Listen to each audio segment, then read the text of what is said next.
Welcome to News Dialectic. This is Paul. News Dialect. We ain't doing dialectic. We ain't going that far. We're just going to dialect. We ain't going dialectic. That's too far, man. That's crazy. That's crazy. Tone it down. We're going to News Dialect. This is the show that I don't have a regular schedule for it yet. I'm not sure when I'm going to end up doing it. I'm going to do it whenever, wherever, until I feel like I found that spot where, this is the space where it feels good to do this show. So doing it right now at this time. So welcome everyone who's watching. I have a number of viewers, fantastic number of viewers. I don't even want to tell you the number because it would intimidate you, and I'm not here to intimidate people. So welcome to today's show. This is a show where I don't tell you what to expect. You're just gonna find out what it is. But we do like to get right things to it. So with that in mind, let's do a news fast. All right. Well, aren't you just a duck? Did I? There we go. There. You know what? I'm not sure. A little bit. Yeah, a little bit. We're in it now. We got it. We got this. So we're back into the confabulations, and let's get ready to record what will be. Well, you're going to find out. This is Paul Gordon Collier of News Dialect, and this is our News Fire Headlines section. We're going to go through the headlines real quick, and then we're going to go back over and look at a little bit more detail in each. So these are our news fires. We got quite a few news fires today to consider. We got why Ohio's legislative leaders haven't moved the May primary election date as deadlines pass. Will Indiana's governor oppose a push to end handgun permits? Zelensky rescue mission reportedly in the works. Distance is critical. Russia planning to bomb port city of Odessa, claims Zelensky. PA voters overwhelmingly oppose dropping concealed carry gun license rule in a poll. Returning rebels in the spotlight as Chad talks looms. Then we have People's Convoy arrives in Washington, D.C., circling Beltway and protesting COVID restrictions. Moderna signs with Kenya for first mRNA facility in Africa. Obama Homeland Chief canceled for Borders Detention Center. Myanmar junta pushes ceasefire to end of year. And this is so... we gotta go to the next page. There's so many. Schultz won't support total Russian energy ban. And NATO wants to base up in the Baltic. Myanmar junta wavers as chief disappears. And I think that's it for that. So we're going to go back to the beginning here. And we're looking at a little bit more detail for each. Come on, scrolly on up there. Scrolly, roly. You know what? I had a little thing here. There you go. I didn't hit the little up button. All right. So these are these Newsfire headlines in more detail. We have why Ohio's legislative leaders haven't moved the May primary election date as deadlines passed from Cleveland.com. And let's see. Ohio's election officials and the state Republican Attorney General. That's a lot of... I think I said general too many times. I'm overgeneralizing. I apologize in advance for that weakness. And please don't document this and report it to my wife. Okay. Let's see. No, that's just not enough there, buddy. There we go. All right, let's we don't want to do that. Let's just scroll on down here. So we've got House Republicans have cited a variety of factors, including concerns about the effect of a late date change would have on the integrity of individual elections and frustration with what they see as the Ohio Supreme Court setting the election schedule back by waiting until January to reject a state legislative map Republicans approved in September. There you go. So that's the meat of that situation. Or not. You decide. Will Indiana's governor oppose a push to end handgun permits? Indiana Governor Eric Holcomb has said yet to decide whether he'll follow his state police superintendent's advice to to veto the legislation that would just say no. I wouldn't say that I'm a 2A proponent, but I do find the 2A useful within its frameworks. But I would say that when it comes to the necessity of humans to bear arms for the preservation of consensual exchange, I'm highly for it.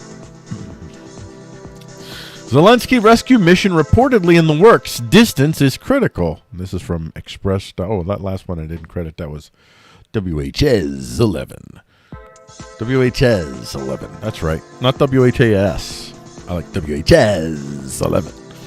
You're welcome, WHS 11, if you choose to use that. I won't even try to get any copyright money from that.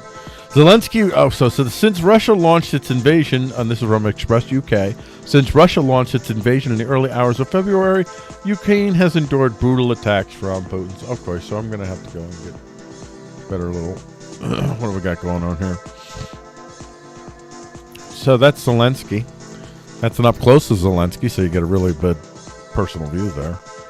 We value your, you know how many of these, I do things. Let's listen. Let's listen what he has to say. Let's listen to this little, no, not yet. Let's see.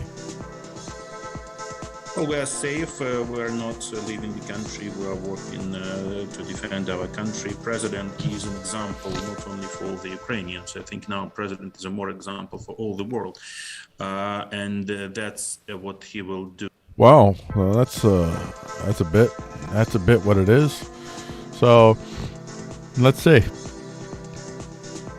Zelensky remains in Kiev, leading his country. But as Russian troops near the capital, reports claim U.S. Special Forces and SRA commandos are reportedly preparing a rescue mission. That's about all she wrote. Despite the brave and relentless fighting from the Ukrainian army and volunteers, Russian troops continue to head towards the capital, and some reports claim they may be close as 7 kilometers away. I think that's maybe about 4 miles, something like that. What's the date for this? Let's see, Sunday, March 6th. Today is Monday, March 7th is when we're doing it. So, well, that's interesting. Okay, so we're moving on, because that's what we do in this segment, part of the show. Russia planning to bomb port city of Odessa, claims Zelensky. So I'm not really going to go too much into that. I think that speaks for itself. PA voters overwhelmingly opposed dropping concealed carry gun license rules. So it's 455 people that were in some sort of Franklin and Marshall poll that they're giving this out of. So I don't know much about the control group and everything and whatnot, but I'm highly skeptical of the poll. I'm very, very highly skeptical. So there it is, though. Returning rebels in the spotlight as Chad talks. By the way, I live in Pennsylvania, so that's why I'm highly skeptical. Returning rebels in the spotlight as Chad talks loom. Oh, I should go a little bit more for this one. This is News Yahoo, whatever, Yahoo News, AP or whatever it is.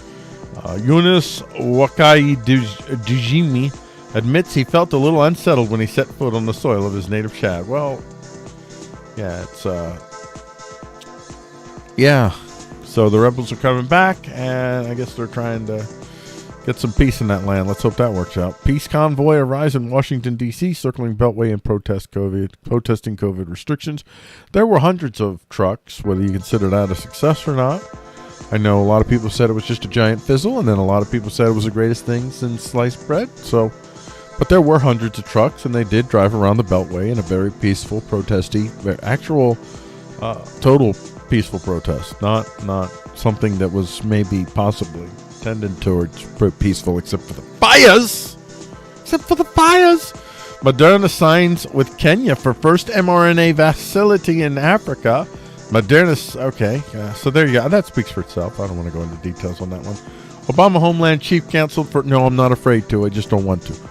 No, Obama Homeland Chief canceled for Borders Detention Center. So this is this Yee Johnson. Yee. J-E-H-E Johnson. And he is the creator. Well, I don't know if he's the creator, but he carried out the whatever to have the border detention centers do what they did, which is separating families and all that stuff. And he was going to speak at some college, and they're like, "Oh, dude, nah, bro.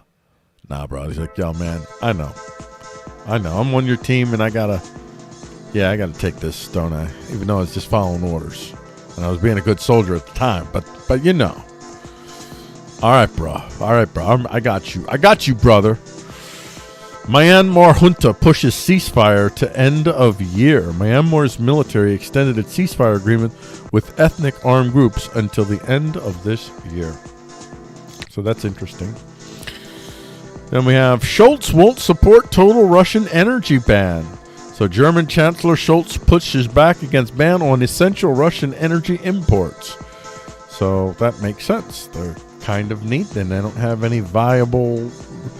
It's like people just can't just turn a new switch and suddenly get a new source for something that they're dependent on. This is why I'm for sustainable flourishing at the local scale and free association scale and individual scale and household scale levels.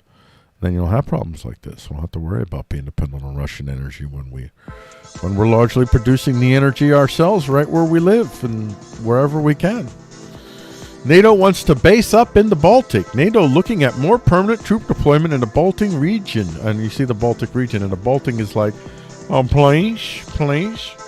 I mean, you're looking and you see Belarus is right there, and now they've basically learned that I would say Belarus is, I'm going to say bellicose when Russia wants it to be. And right now Russia says bellicose and Belarus is bellicose. Now there's a whole story there I could go into as far as what's going on with Belarus, because there's a lot of blowback inside that country. Things aren't going very well.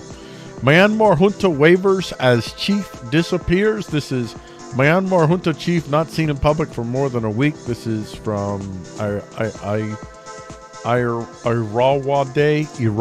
don't know how you pronounce it. Irrawade. I know. I use the site. I look at the site a lot. It's a pretty good site for me, for what I need. Here's an interesting development from Myanmar. The country's coup leader, Min Aung Hlaing, has dropped out of sight for more than a week. And those are the headlines. So let's get all snuggled up here, because we're about ready to go on a little bit of a ride. And today's ride, well, you're going to find out. You're going to find out what today's ride is momentarily. So let's get right to it.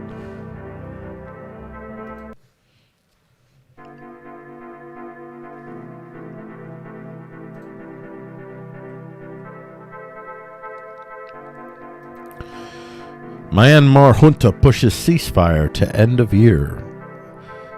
This is Paul Gordon Collier with NewsDialect. This is a segment from the show, so you should watch the freaking show.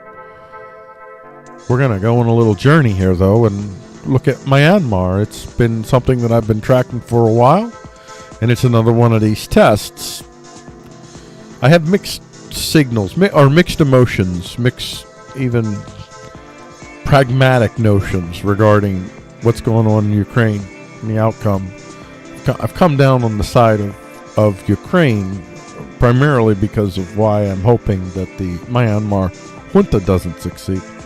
I'm hoping to see evidence that buoys my theory and also gives me a little bit more hope and confidence that the balance of power is significantly in the favor of the defensive. And if even like it's shifted significantly, and for a lot of reasons, which I won't get into now. But if you can see examples where a country or people within a totalitarian country decide fundamentally that, hey, you're not occupying us, even if you have overwhelming military power, that it's just not possible. And that's what I'm hoping to see. That's what I believe we'll see. And I've been waiting for Myanmar for a while and watching that, and they have yet to secure the land. Now let's see if we can dive into that a little bit more. Myanmar extends ceasefire with ethnic armed groups until year's end. This is from thestar.com.my. So here's an excerpt here. Myanmar's military extended its ceasefire agreements with ethnic armed groups until the end of this year, according to a statement released by Office of the Commander-in-Chief of Defense Services recently. The nationwide ceasefire agreement was initiated in October 2015. The military extended the ceasefire to boost the peace process in the country and to enable effective efforts to combat COVID-19 nationwide. That's not. No, they did it so that they can continue to not have to put their resources into these controlling these rebel groups again, because their hands are full dealing with issues from within. But that's an interesting take. Myanmar junta wavers as chief disappears. So this is maybe a little bit of hope in that waivers, but I think there's reason to believe there might be a bit of meat to that bone as well. So this is also from Irrawaddy.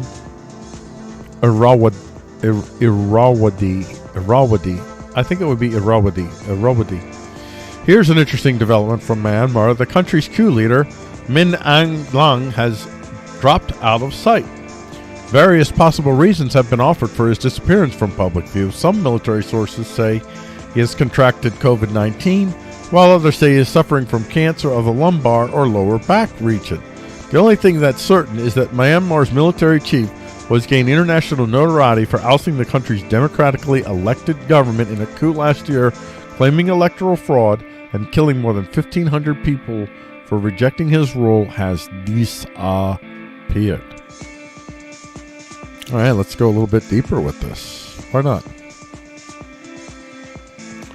That's what we're here for. Go a little deeper. Myanmar's Min Aung Hlaing, Russia's Putin, and their ilk must not prevail. So this is Aung Zhao. So the generals who have engaged in brutal atrocities and applied a scorched earth strategy in Myanmar will surely be following the news from Ukraine closely. The immediate question that arises is, do they want Russian President Putin and his invading army to succeed? Perhaps.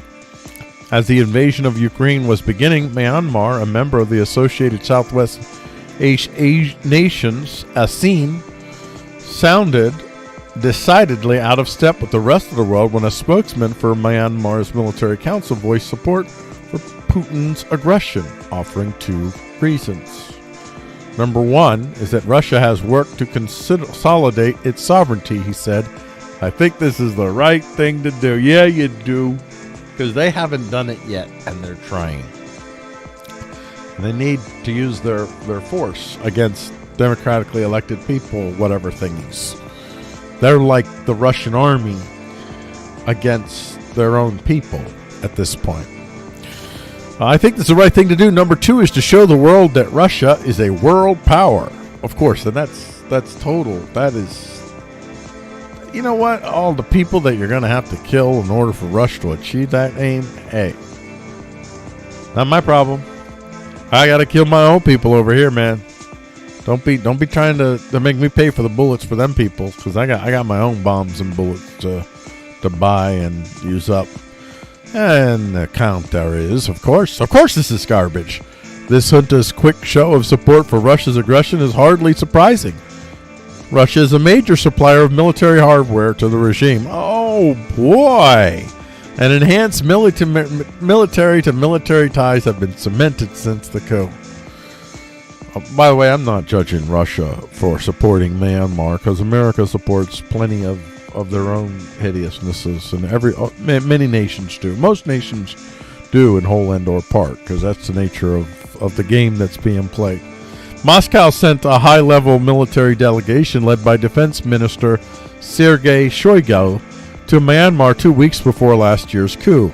Moscow knew of the coup in advance and promised to supply arms, training, hardware, and surveillance technology to the regime in exchange for getting influence. We've done this to countries as well. Since the coup, the two sides have exchanged numerous visits. Indeed, the relationship has grown worryingly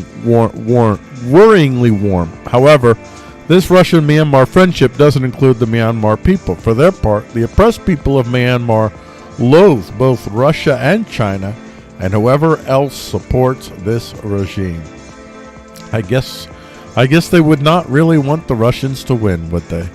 So here I have myself, like, I don't really view Russia the way other people do, as this big bad evil compared to all the other nation states. They're all kind of evil to me. I'm not in favor of Russia invading Ukraine, but Ukraine being pushed by the West has done a lot of stuff to put Russia in that box where they maybe kind of felt the need to do that. So I don't know. But be that as it may, I do find myself rooting against their interest in two places. In Myanmar, I'm rooting for the people to beat the junta. And in Russia, I'm rooting for the badly outnumbered Ukrainians to prove that the large force cannot hold the land that the people do not want held. Now, Ukraine wouldn't exactly prove that, but at least it wouldn't disprove it. Because if they, who do have real military hardware, aren't able to beat off the Russians, and in the end, whether they succeed in this military part or whether it's the insurrection to follow, it's still going to be evidence, at least, that doesn't disprove the theory and crush my hopes. So there's that. I guess you could say, in a way, I'm getting military arms from Ukraine, so I have a vested interest in rooting for them, just like Myanmar junta does in Russia. And Russia's vested interest is its influence in Myanmar, and eventually, if they play their cards right, they'll end up with a port in Myanmar. Everybody wants a port somewhere. Everybody's looking to get ports. China's been buying up ports and, well, putting people in bad loan situations that greedy politicians at the top, who were largely paid off by the Chinese, took these crappy deals that basically made their country have to give over sovereignty to many of their most important ports to China. So that's especially happening in Africa. So a lot of this stuff is going on around the world. U.S. is doing it. Everybody does it. Everybody that can does. Saigon region internet shut down amid Myanmar junta raids. Myanmar's regime has cut internet access across Saigon region, where armed resistance to the junta is strong. It is also launching airstrikes and torching villages. Residents said the internet was downed across the sprawling region's 34 townships, other than 4 towns and cities, denying news about the fighting. Torching villages. That's what the Myanmar junta has said, that they were basically trying to restore democracy. That's what they said in the beginning. They were going to restore democracy because their claim was that this was a fraud election and they just seized power. A Tabayan resident told the Irrawaddy that the internet was cut 3 days ago and he heard only Sagawang, Manhwa, Kale, and Shwibo had access. Internet access was cut last September as well. And the regime carried out an estimated 19 air raids on the region between last July and mid-February. But they still haven't been able to claim the region.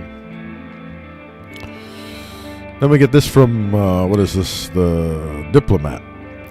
Myanmar junta revokes citizenship of opposition figures, NUG ministers.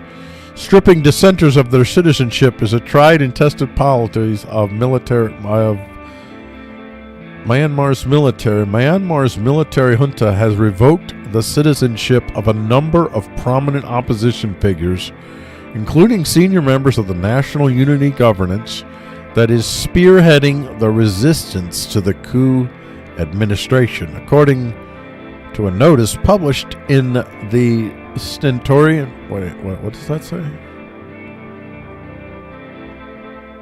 What is that? The Stentorian State. Okay, the Stentorian State Mouthpiece, the Global New Light of Myanmar, the junta. Wow, Wait, I thought stentorian was like... I gotta make sure I know the meaning of this word. Gotta do what you gotta do, kids. Okay, so that's... I thought it was like more like chiseled, grave chiseledness is what I was thinking. So loud, powerful, booming. Maybe that's maybe that is accurate.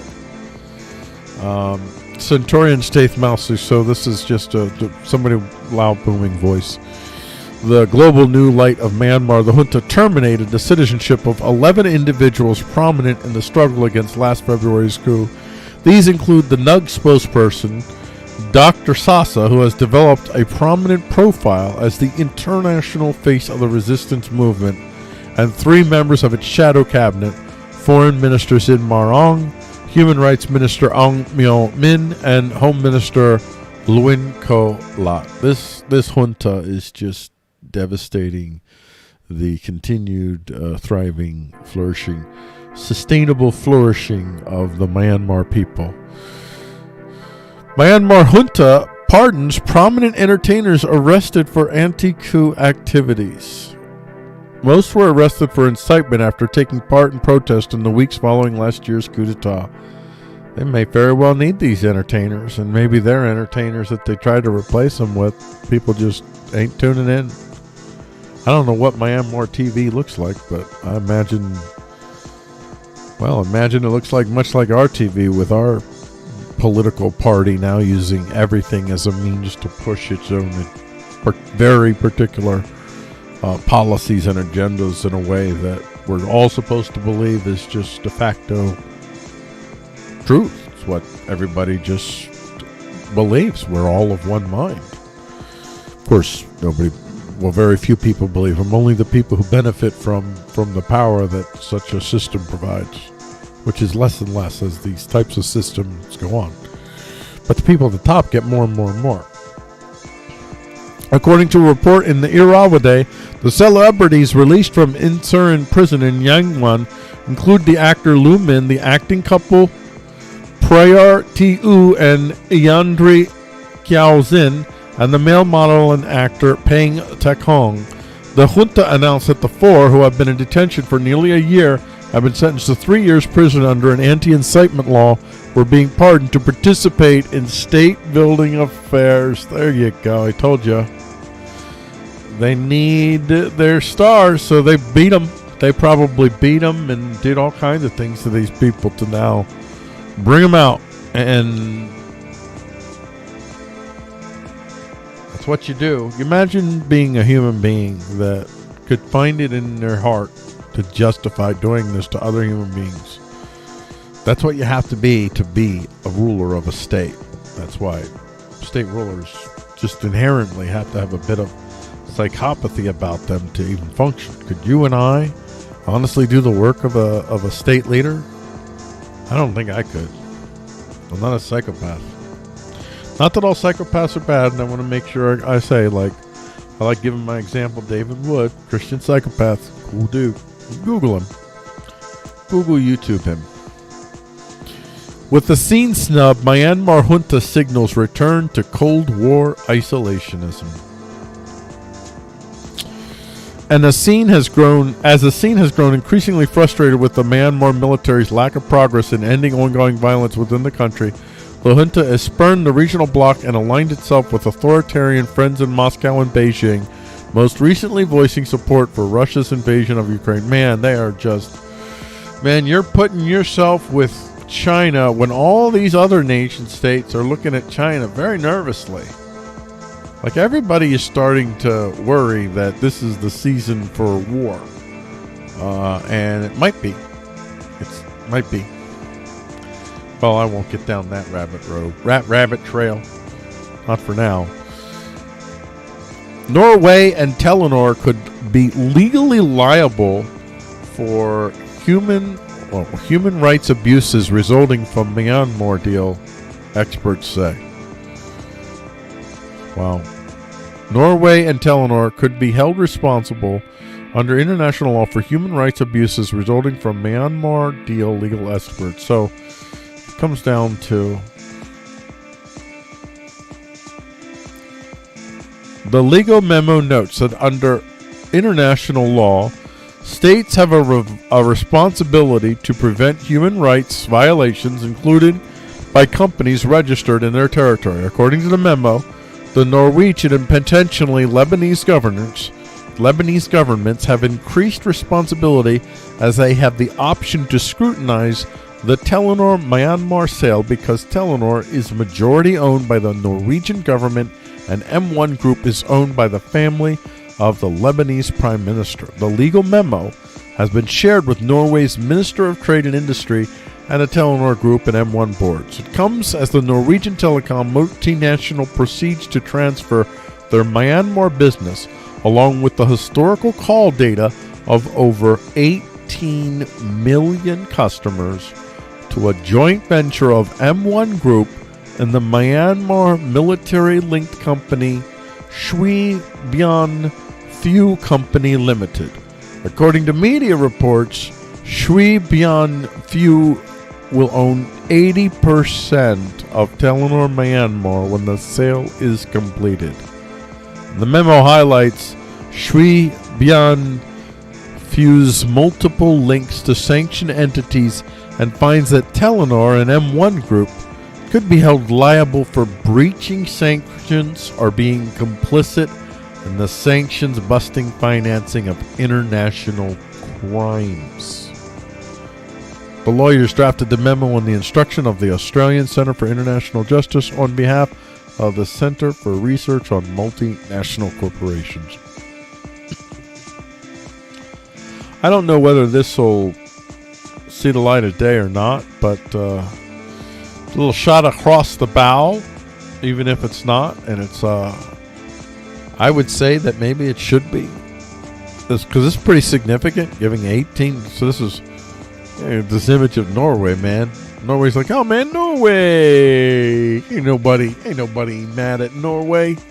Well, we Americans, I think Europeans, they all know much more than we do. They're why it is they all have reason to not trust any of them, so to speak. Norway's got its stuff. Everybody's got its stuff. Everyone's got stuff. So here's Norway showing some of its stuff, and you don't see that too often. So, how an anonymous collective of filmmakers are risking their lives to expose atrocities in Myanmar. Now, I've been tracking this story for a while. I've been paying attention to it for a long while, since the coup happened, and yeah, it's horrifying what's going on there, and it's hardly talked about, hardly ever. It's never really trended all that much in the West, and it's such a major story. You know, let's just see the. Hold on, I'm typing something up here. I didn't type clean, but whatever. No, I want there. There you go. Whoops, I didn't want to do that. Yeah, there you go. Myanmar population 2022, 54 million people. And now let's just check out the map here. Get a sense of what we're looking at. So, Myanmar.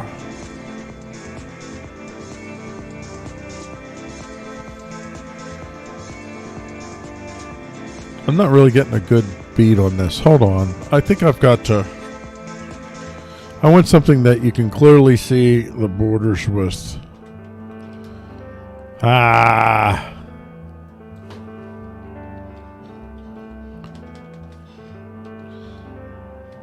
It's worth it. I want to clearly see the border here so you can see what we're looking at. You see that right there? All right. So it's an unusual shaped country, and you can see it's. Let me get this out of here, and you can see it's. Let's see terrain. Let's show the terrain. You get a sense of the terrain there. It's got a lot of flat lands here, but then this is going to be difficult. Thick. Got all kinds of mountain ranges here, and then you got blocks of mountain ranges over here. So I'd be willing to bet that they mostly hold like the flat areas like here, and then probably, I mean, I could be wrong, but I'd be willing to bet that's what you're going to have. So it's an interesting case study. And of course, I'm rooting for the small over the big, as I usually do. Small scale over large scale. That's what I'm usually rooting for. And I would say that there's a lot of reason for people that are nervous about China and Russia and power in the Pacific, South Pacific, and all that.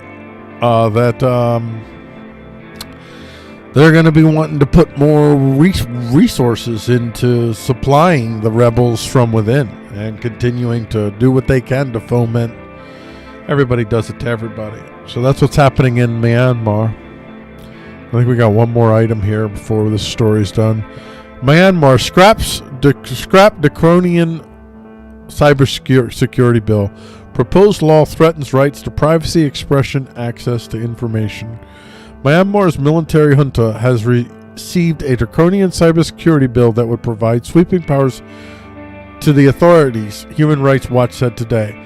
The current draft would allow the junta in power since the military coup on February 1, 2021 to access user data, block websites, order internet, and this is also in the light, remember the Norwegian thing, Norwegian and Lebanese thing, order internet shutdowns, and prosecute critics and representatives of non-compliant companies. The cybersecurity law was initially proposed a week after the coup.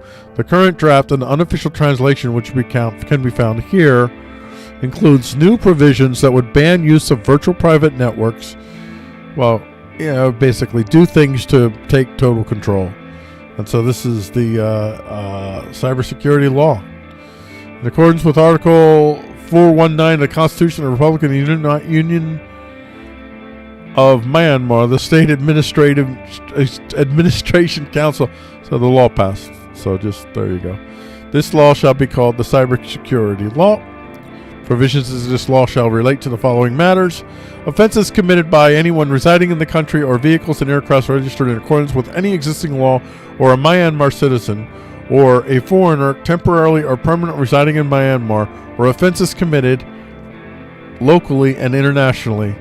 Deleted arrangements, agreements, contracts, and covenants made for local and outboard communications, matters related to economy, or specific types of electronic. Okay. Any matters of communication made with anyone, either directly or indirectly, with regards to the cyber resources within the national cyberspace or between national and other cyberspaces. Alrighty then. So anyway, get a little sense of that, and I think that's going to do it for this story.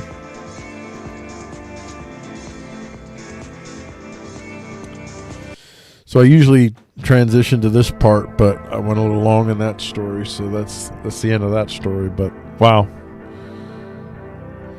I hope you enjoyed that, because it's not something that people talk about much. Myanmar, however you say it. But I would recommend that if you haven't been paying attention to Myanmar, that you now consider it. Let's get to the next segment.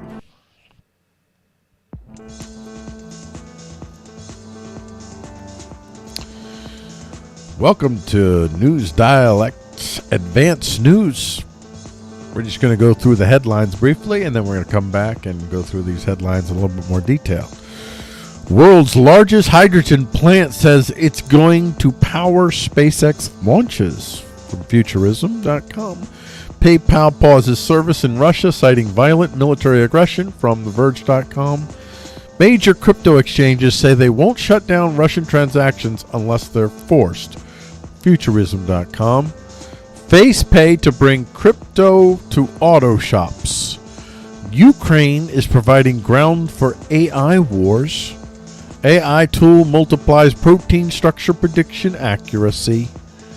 Crypto powers Ukraine resistance. Ukraine's cheap drone strategy is hurting Russia. Oh wait, I'm reading. Okay, I didn't need that one. That was from the last show. Crypto powers. That's the last one. There you go. That's the last one. Now let's go through these in a little bit more detail. So these are the advanced news headlines. A little bit more detail here. We've got World's largest hydrogen plant says it's going to power SpaceX launches. From Futurism.com. What feels like the most substantial green energy news of the month was delivered with this week's, well, in essence, the world's largest it speaks for itself. It's an American plant, and they're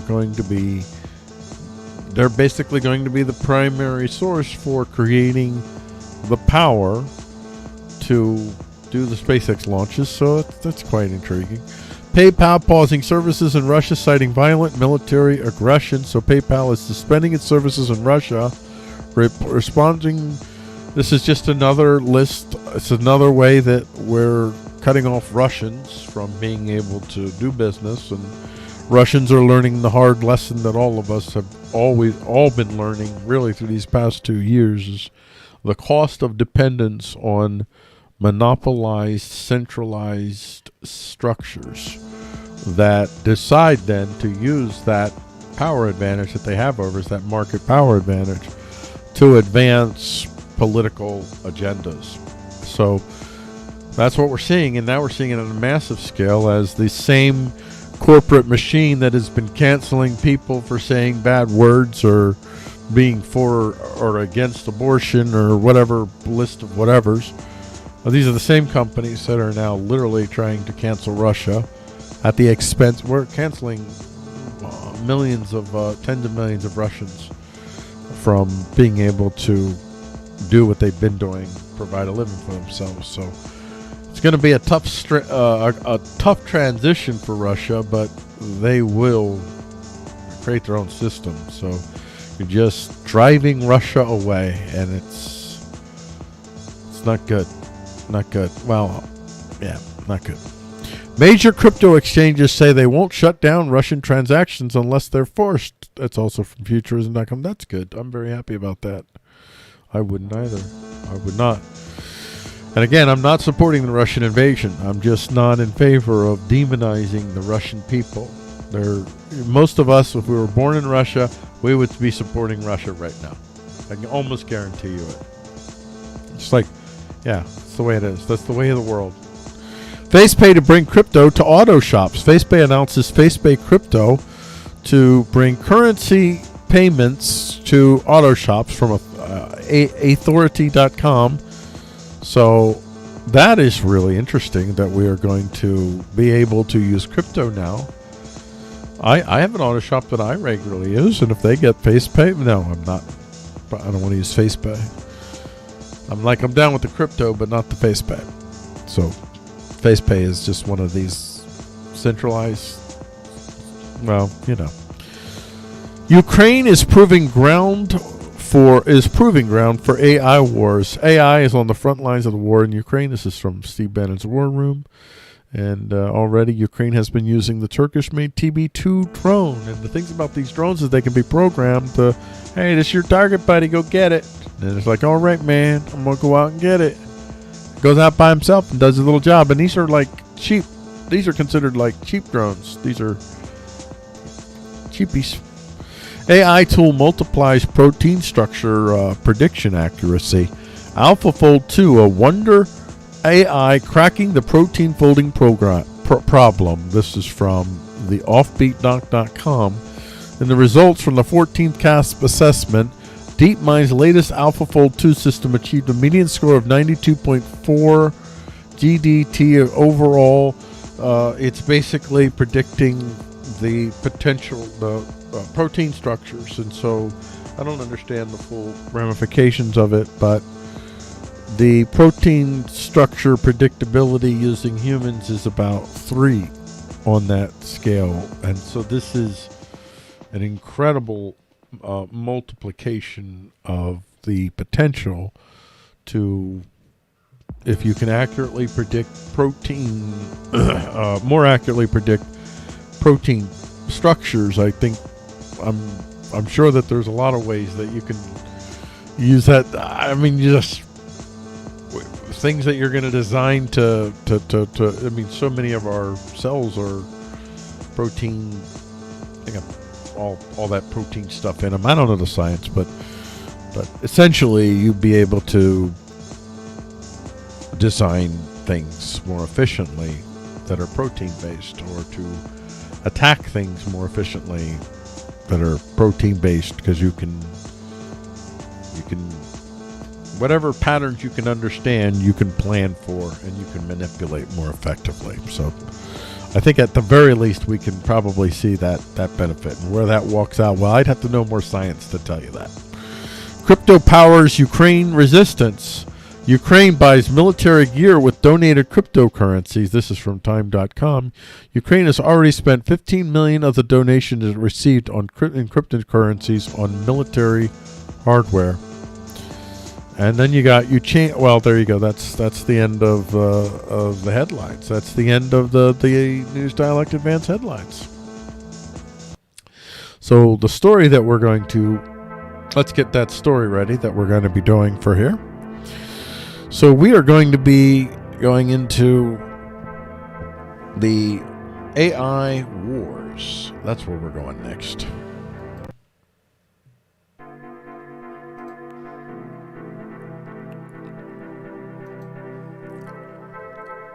Ukraine is proving ground for AI wars. I'm Paul Gordon Collier with NewsDialect, and this is one of the stories from the NewsDialect show. And if you're not watching the show, the whole show, shame on you. You'll find it on the same channel you found this, I think. Maybe not. Who knows? Look it up. So, we have a wonderful story here. AI is on the front lines of the war in Ukraine. And this is from Steve Bannon's War Room. And so here's an excerpt from it. Already, Ukraine has been using the Turkish-made TBT drone, which can take off, land, and cruise autonomously, although it still relies on a human operator to decide when to drop the laser-guided bombs it carries. The drone can also use lasers to guide artillery strikes. Russia, meanwhile, has a kamikaze drone with some autonomous capabilities called the Lancet, which it reportedly used in Syria and could use in Ukraine. Now, I've got to go see this Lancet. There you go. Wow. Dang. That's pretty cut and dried. Pretty interesting. And reportedly it used it in Syria and could use in Ukraine. The Lancet is technically a loitering munition designed to attack tanks, vehicle columns, or troop concentrations. Once launched, it circles a pre-designated geographic area until detecting a pre-selected target type. It then crashes itself into the target, detonating the warhead it carries. And Russia has made AI a strategic priority. Vladimir Putin, everybody is making AI a strategic priority. Now this is, let me take a little step away here for a little bit here. I'll get this next story up here. So, AI is the kind of people that become the leaders of nations are coming to understand the crucial, well, how crucial it is for them to win the AI arms race, to be the master of AI that controls drones, to have a mastery of AI drone 3D printing, the whole cycle where they can efficiently get drones to the field, they can get material to the field, they can use indigenous material and parts to crank out have drone waves that are run by AI, and the AI that is most efficient is the AI that will win the day. And a nation needs to begin to become calibrated to produce AI killing machines instead of human killing machines. That's where we're moving into. But the AI killing machines will also kill humans. So there is that.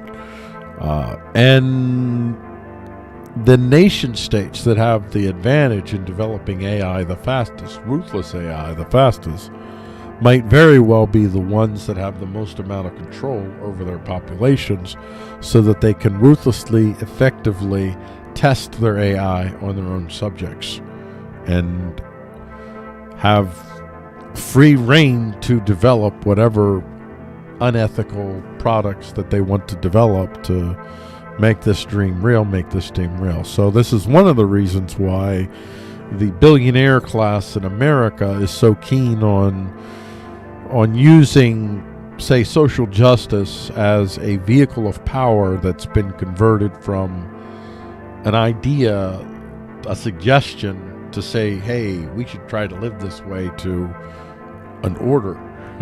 And then to take control of the definitions of the value words, the evil words and the good words within the system, and be able to change the definitions at will, but hold on to the emotional power of the words, the good nobility and the hate and the fear and all those types of things. So it's important to follow AI develop in militaries around the world right now to get a sense of, how the billionaires in America might feel, how fast they think they have to step things up to get the control over us that they need to be able to develop this AI that compete with the Chinas of the world, the Russias of the world. AI tool multiplies protein structure prediction accuracy. So this is, I want to throw this in because I want to make it clear I'm not against artificial intelligence, deep learning, all that stuff. Not against any of it. As a matter of fact, I would insist that human beings that are trying to develop their own, I call it sustainable flourishing, amongst their free association gatherings, their communities, their neighborhoods, that there should be open source development of military AI. There should be. The Second Amendment applies to AI military development, and that's why I'd like to get that transitioned in people's minds to move off of just arms to arms and all arms, all forms, to move off of guns. When you think about the Second Amendment and think about all potentially defensive technologies, lethal defensive technologies, and we want to make sure that we have open source military AI. And so I put this story in there just to show that this is, and I talked a little bit about this before, but now you're going to get a little bit more details here. I talked about this before in another episode of this show as well, but I didn't get, I kind of in passing. So, AlphaFold 2, a wonder, AI cracking the protein folding problem, from the offbeatdoc.com. So this is an excerpt from it. In the results from the 14th CASP assessment, DeepMind's latest AlphaFold 2 system achieves a median score of 92.4 GDT overall across all targets. In some cases, says Molt, it was not clear whether the discrepancy between AlphaFold's predictions and the experimental result was a prediction error or an artifact of the experiment. And then they put in there, bruh! On its first foray into the competition in CASP 13, DeepMind, with its initial version of AlphaFold, topped the table of 98 entrants, predicting the most accurate structure for 25 out of 43 proteins, compared with 3 out of 43 for the second place team in the same category. That was a great surprise in itself, but the return of DeepMind with AlphaFold 2 and achieving a median score of 92.4 resulted in an epic hold my beer moment for everyone. No one expected such a leap in accuracy. So I think I erroneously said that it was, I thought there was comparing a human, but okay, so it's comparing our whatever. So this, whatever they're doing with this DeepMind AlphaFold 2, this is a tremendous advantage. Now, I want to look and see if you can, do they have like a little summation somewhere of the potential. Here we go. So let's see. AlphaFold 2 essentially predicts one stable conformation for protein, but proteins are dynamic and may change shape as they move through the body. Edge cases like intrinsically disordered proteins and unnatural amino acids can trip the AlphaFold up. Also, the predictions are not always as accurate as more traditional experimental methods. It generates predictions about individual protein structures, but it sheds little light on multi-protein complexes, protein DNA, so it's got limitations, but still. it's still a tremendous breakthrough. Like any AI system, AlphaFold has learned to make predictions based on its training data, and hence it may struggle to accurately predict the shapes of unusual new proteins. But what it has already achieved is a huge accomplishment in and of itself, and AlphaFold is just the beginning. Now that we are starting to reap the benefits of AI in real-life applications, structural biology and the real-life sciences more broadly will never be the same. Scientific process in these disciplines will happen by leaps and bounds. We will be able, in short order, we will be able to offer people gene therapies that are about restoring your youth, for instance. We're not going to conquer death. I don't know how long humans are going to live, but even if they just live like maybe the average, instead of the average of 80 years, it gets to 100, maybe 120, but you'll be vital for many of those years. Like maybe you'll be vital like in your 90s. Like even somebody like me, maybe there will be some hope for me. I got all kinds of health issues. So anyway, pretty great. Pretty wonderful opportunities. I am pro tech. I am pro AI.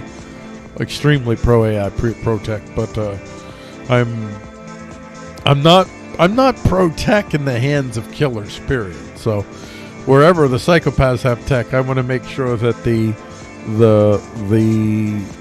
folks that want their decentralized, what do I say? Yeah, I'll use the same phrase. The folks that want their decentralized, sustainable flourishing, then yeah, we need the technology too. That's the big point here. So we get to artificial intelligence here from the U.S. Department of Defense. We have DoD officials discuss advancements in joint all-domain command control. We got artificial intelligence autonomy will play crucial role in warfare, generals say. DoD released software modernization strategy. New DoD chief digital artificial intelligence office launches. SPERC discusses DoD's data-centric future. Yeah, it's going to be an algorithm wars. Algorithm wars, man. Imagine that. Algorithm wars. Military applications of artificial intelligence. Ethical concerns in an uncertain world.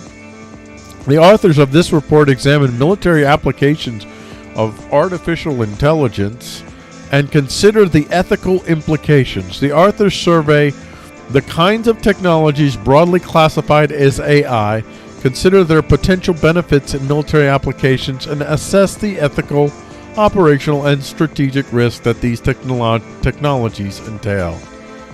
Key findings. A steady increase in the integration of AI in military systems is likely. The various forms of AI have serious ramifications for war-fighting applications. AI will present new ethical questions in war, and deliberate attention can potentially mitigate the most extreme risks. Despite ongoing United Nations discussions, an international ban or other regulation on military AI is not likely. See that? Yeah, because everybody needs it. You can't afford to do it, because if you ban it, China ain't going to pay attention. Russia ain't going to pay attention. Other authoritarian states ain't going to pay attention. These non-authoritarian, I put that in quotation marks, non-authoritarian states are competing against authoritarian states in the development of the next source of fundamental power, fundamental lethal power for the psychopaths that have run things for centuries, for millennia. I don't mean the same. It's just psychopaths that. Never mind. I'm not. There's no families that have been around for millennia conspiracy theories that I'm introducing here. The United States faces significant international competition in military AI. Both China and Russia are pursuing, there you go, militarized AI technologies. The potential proliferation of military AI to other state and non-state actors is another area of concern. See, I want this. Now, when they say non-state actors, they want you to think that they're always terrorists. Remember, one man's terrorist and another man's freedom fighter. It was true then, and it's true now. It'll always be true. But anyway, I do want people that are willing to not to use their AI powers to do actual like terrorist type stuff, to have have this power to be able to turn on your 3D printing machines and crank out your drones controlled by your master AIs that keep the thugs at bay. I want that. I want an AI drone printing factory in every home. The development of military AI presents a range of risks that need to be addressed. Ethical risks are important from a humanitarian standpoint. Operational risks arise from questions about the reliability, fragility, and security of AI systems. Strategic risks include the possibility that AI will increase the likelihood of war, escalate ongoing conflicts, and proliferate to malicious actors. The U.S. public generally supports continued investment in military AI. Support depends in part on whether the adversary is using autonomous weapons, the system is necessary for self-defense, and other contextual factors. Although, that's just like China and Russia are going to make sure that we have to go down this road. Although perceptions of ethical risk can vary according to the threat landscapes, there is broad consensus regarding the need for human accountability. All right, recommendations, whatever. That's enough of that. Russia-Ukraine conflict, a wake-up call for India to bolster its military AI capabilities. See, everybody's waking up. Everybody's going to wake up to that. Like, you can't rely on Silicon Valley either. You're learning that too, because you could be canceled if you don't march lockstep with the Western bankers, so to speak. Your whole country could get canceled. Like, the West doesn't care that Russia has invaded Ukraine. They care that they invaded a land that the West themselves must control if they're going to have their forward base outlook, as opposed to Russia having a forward base outlook into their heart. This is all about money. Money is power. This isn't about the West suddenly finding it indignant that another country would invade another sovereign country. And the thing is, Russia has a better excuse for invading Ukraine than we do for invading Iraq and Afghanistan. And I love my country, and I want my country to be a Bill of Rights republic, a thriving Bill of Rights republic, but that is what it is. Truth be told. And then finally we got this. Come on, man. Don't pop on me. How AI and supervised autonomy will change combat. In the cockpits of a fifth-generation fighter somewhere high over the ocean, an Air Force pilot jet gets a heads-up hostile fighters are airborne and closing. The call didn't come over the radio. Instead, the pilot's cockpit display showed detection by flights of unmanned aircraft operating far to the west. A pair of low, observable, highly capable adversary fighters is outbound at high speed from their home coastline. The pilot and the other human crews on station know this because their unmanned vanguard is watching from multiple perspectives using multiple sensors. One UAS used its radar search and track sensor to spot the hostile aircraft as they climbed out from the coastline. A second one, cued by the first, slewed its sensors onto the track and confirmed the presence of the contract from a different angle. Artificially intelligent and autonomous systems aboard these and other aircraft, known from the location of the launch, the speed and nature of the contact, characteristic recognition, and other features that the fighters are of a particular type belonging to a hostile air force. Yeah. Future. So we have, by necessity, the nation states that are competing for top dog status, especially. Whatever the one nation state can do that can compete with you as far as lethality and types of lethality are concerned, you have to match. And so China and Russia are going to be significantly less inclined to be measured in their approach to developing AI. And American billionaires want to have the same power that China and Russia do. So that's our future possibility. Unless, of course, open source and stuff like that wins out and they got their stuff and we got our stuff. That's the hope. I'll end the story there. All right, let me itch my nose for a second. Oh, need a duck. Yep. So listen, we're at the halfway point. So this is the point where I take a break, I rest my throat, and then after I rest my throat, I get back to work and we get the second half of this show done. So I will be back in not more than 5 minutes. Or maybe it's 6 minutes. I can't remember how long it is, but anyway, it's not long. I'll see you on the flip side of it, though. I'll see you on the flip side.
Well, I'm back.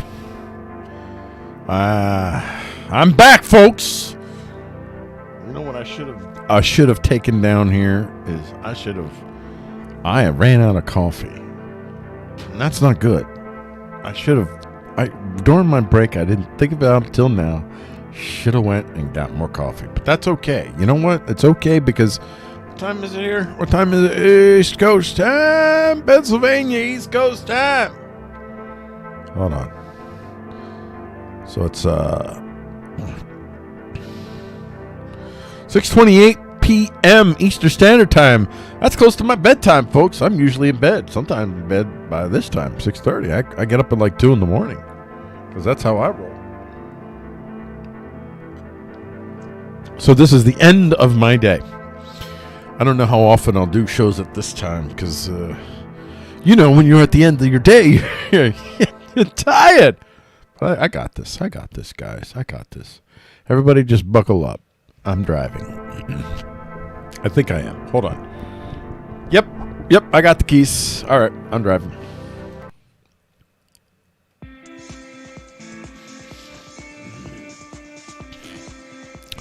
All right. This is News Dialect Basics.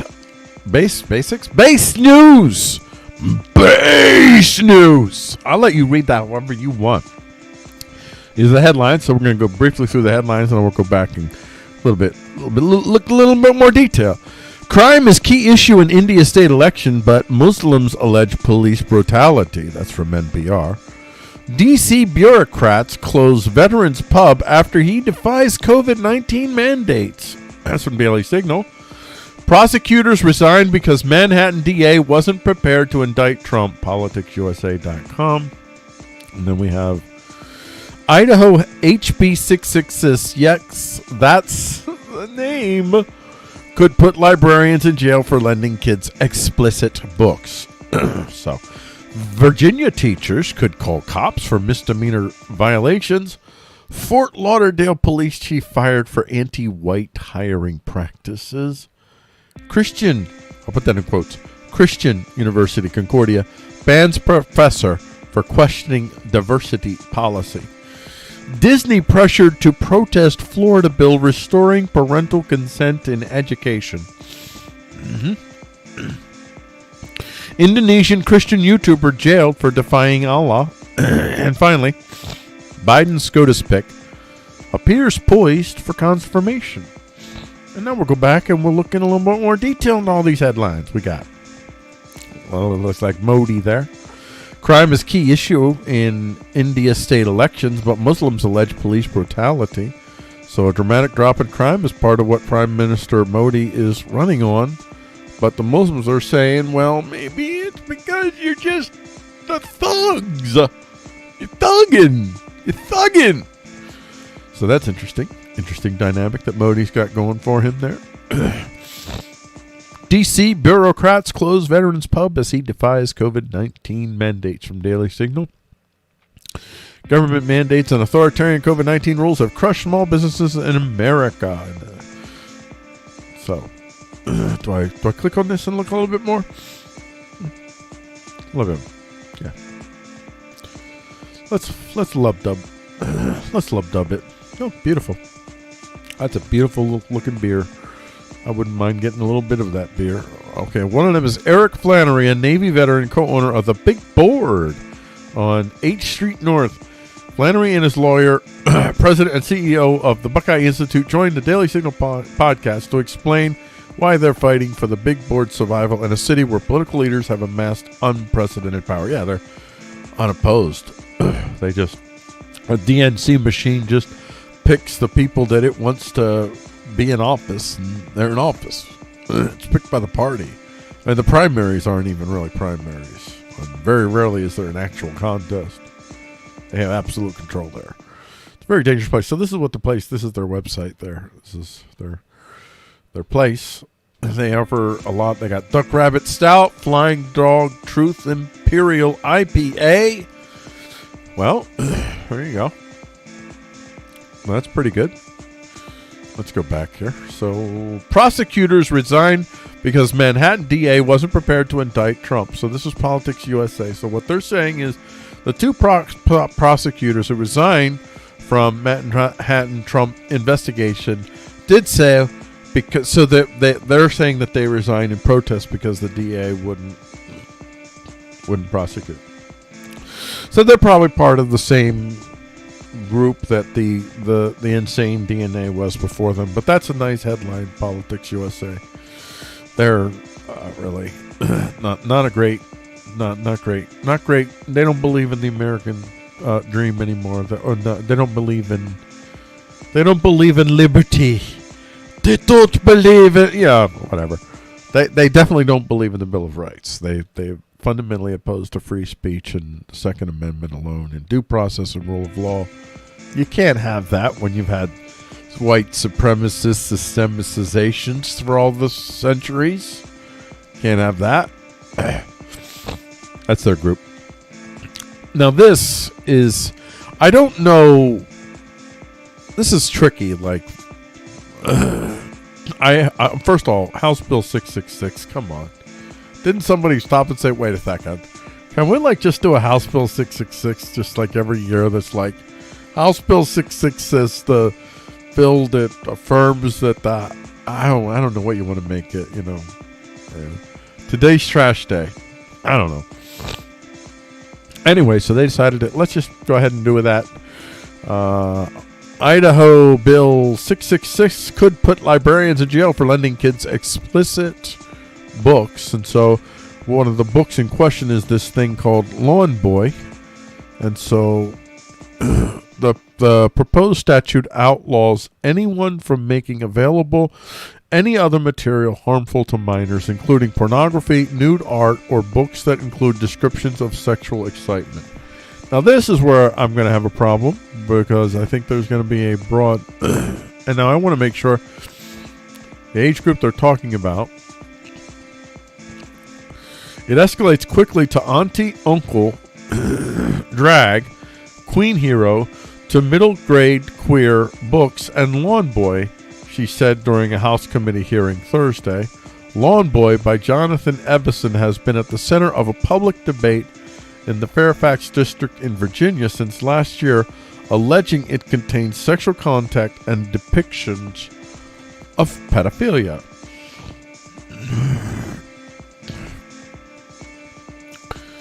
So, Lawn Boy. So what's the deal with Lawn Boy? So is this the guy? Episode 575, Lawn Boy, the nervous breakdown. So let's see if we got any information here. Lawn Boy, Evison Jonathan. A vibrant coming-of-age novel and a sharp social commentary on class. So I'm assuming there's scenes of pedophilia within it? Is that? Lawn Boy is pedophilic. Here's why. Okay, the authors of Lawn Boy and his supporters say parents who want the book removed from libraries have not read it. I read the book. It's pedophilic, exploitive, and abusive elements go beyond the swear words and the sexual passages. To sum up the news surrounding Lawn Boy, a mother in Leander, Texas took her son to a school board meeting and read passages from the book out loud last September. That video is here. All right.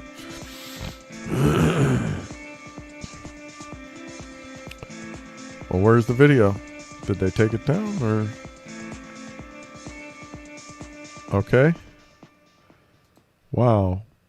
A concerned mother. This specific, it also uses the word F 44 times and S 41 times. If you're giving this to kids, what do you mean by kids? What's the age that we're talking about? You know what? I've gone in too long. Sorry, Doctor. I'm sorry, Doctor. Dang it. All right. I went too far. Oh, all right. It didn't go forward enough. All right. Fort Lauderdale police chief fired for anti-white hiring practices. We're just going to gloss right over and over that. We're glossing right on over Christian University Concordia bans professor for questioning diversity policy. You don't even know. We're not even touching on that. Disney pressured to protest Florida bill restoring parental consent in education? Yeah.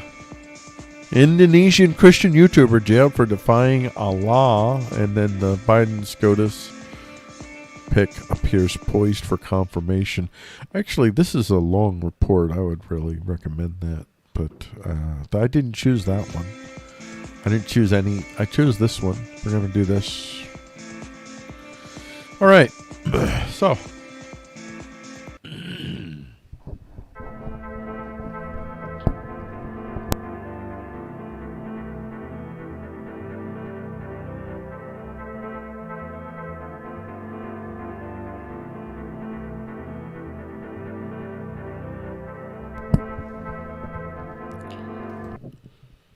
Let's get this queued up here.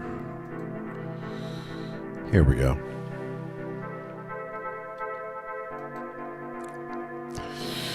Disney pressured to protest Florida bill restoring parental consent in education. Now, notice how that headline reads. Now, you're going to see the headline from the MSM. And this is one of the reasons why I've decided to go into this story. This is a really good representation of how the DNC media engineers emotional, shrill responses to generate, well, in simple terms, fake news. To generate fake news, to create a narrative that becomes a matter-of-fact understanding of truth, to silence dissent. Well, you'll see. Disney responds to criticism for refusing to speak out against Don't Say Gay bill. Now notice that's in quotes. Don't Say Gay bill. That's in quotes. That is advertising. That is content marketing right there. This movie web, this is content marketing. All of this. Hopefully you'll see that. They probably had maybe they're using their AI deep learning machines to get the what will work, what will get to that visceral, make them the evil bad guys trying to hurt gay people. That's what we'll do. We'll create that narrative, the Don't Say Gay bill. That's what they've called it. On February 25th, 2022, the Florida House of Representatives passed the so-called Don't Say Gay bill, which is currently on the so-called. They got to cover their little. There's nothing about for this movie web. There is nothing that should compel anyone to have to call this the Don't Say Gay bill, which hopefully, well, we'll get to that. We're on a journey. All right. So if it passes there, it will land on Governor Ron DeSantis' desk. Disney fans who know about the company's cultural power and how lawmakers can use transphobic stories to make law. I'm not even clicking on it. I'm not doing it. Called on the company to make a stand, but the Walt Disney Company on Friday, March 4th, 2022, responded to these calls for action over the Florida House of Representatives' passage of a Don't Say Gay bill. And now you notice how they did this. First, you start off here, up here, and you say the so-called, and then down here, now you say the so-called. So that's your little entry, that's your little cover. But now you got that little, you slip that little thing under the camel's nose under the tent there. You've broken down the individual's usual discernment tools to figure out if somebody's trying to pass off a belief as a fact, an opinion as a fact. So I'll say an opinion as a fact. So up here it's the so-called Don't Say Gay bill. By the time you get down here, the House of Representatives passage of a Don't Say Gay bill, which would limit what classrooms can teach about sexual orientation and gender by sidestepping the issue per the RAP. The Don't Say Gay bill, officially called the Parental Rights in Education bill. Notice how long they wait before they even introduce this term.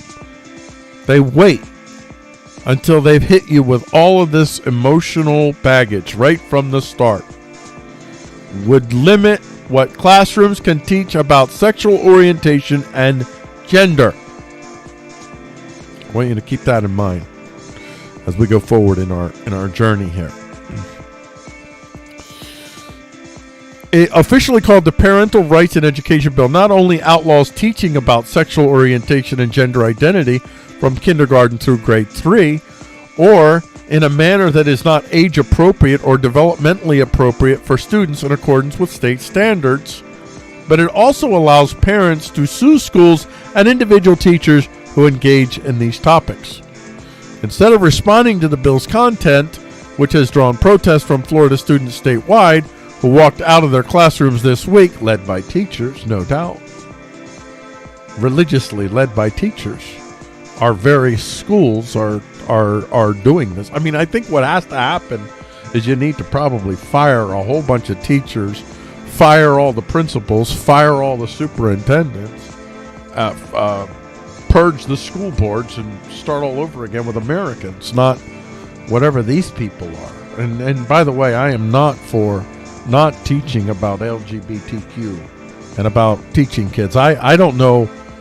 I think if third grade, if you wait till third grade, maybe. I think maybe you wait till third grade. Maybe I think this thing leaves out third grade. Maybe it's in third grade where you start to have these things, but I don't think you introduce these things to children early on. I'm fundamentally opposed to that. I think that would be very harmful. That would get children thinking in ways that would be I'll just say very, very detrimental. So, instead of responding to the bill's content, Disney just said, "We understand how important this issue is to our LGBTQ plus employees and many others. For nearly a century, Disney has been a unifying force that brings people together. We are determined that it remains a place where everyone is treated with dignity and respect." At some point, Disney's going to just, I mean, I don't know what else Disney can do. Well, you'll see. So, Disney has fed this beast. And the beast is not that we have people that can openly live the way that they want. We want that in our society.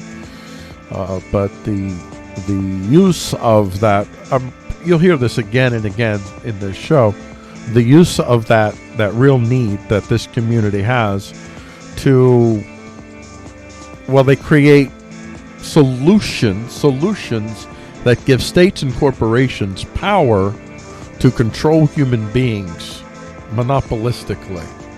And the methodologies that they use in the name of LGBT or whatever it is will be used for controlling thought and action far beyond what many of these groups initially are empowering these corporations and states to do at present. And Disney is, if Disney is hedging its bets on this at this point, it makes me wonder if the powers that be are about ready to shift a little maybe. We'll see. I think that the midterms are going to be the final gauge for them. And also Florida, I'm just of a mind that Disney is being a good little boy in Florida before the midterms. And that is, to me, is more telling than anything else, because Disney has no morality as you or I, as Americans, understand it. I wanted to point this out. Florida House bill passes. I just put that into a news search, and this is DuckDuckGo. So remember, not Google, DuckDuckGo. This is what you're getting from that. Now, remember, I try to use DuckDuckGo more, but still. This is what you get. After passing in the Florida House, Lake County Water Authority, you get bill separating teacher evaluations from collective. Then you get, here you go. Florida House passes controversial Don't Say Gay bill from CBS News. Florida House passes bill another passed bill restricting. Florida House passes bill restricting talk of sexual orientation in school. Well, at least it's closer to the truth. Florida legislature backs making executions more secret. I love this title. This is unrelated to what we're talking about here, but they're talking about making sure that the people who are involved in the executions, that they can't be doxxed. And it's not about making executions more secret. It's about making executioners more secret. And that's a very, very, very big difference. They're making it sound like the state wants to be able to secretly do executions. That's a terrible headline. Florida House passes Don't Say Gay bill despite nationwide outcry. And yes, where's that nationwide outcry come from? The MSM. These people are day and night and day on CNN, MSNBC, blah blah blah, saying this. It's the Don't Say Gay bill. The Don't Say Gay bill. The Don't Say Gay bill. They want to bury the LGBT community.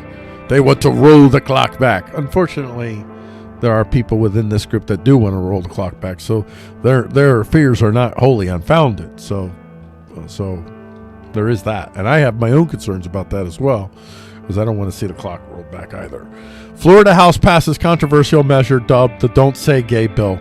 Florida Don't Say Gay bill passes. Look at this. Florida House passes individual freedom bill limiting discussion of race and sex in classroom. Now hold that thought. So then when I did a little search, Florida House Bill 1557, because that's the name of the actual bill. Florida legislators prepare to vote on Don't Say Gay bill. As Florida session winds down, legislators scurry to pass bills. Okay. Florida House passes controversial Don't Say Gay bill. HB 1557 would create culture of bullying in Florida public schools. Florida teens walk out of school in protest of HB 1557, the Don't Say Gay bill.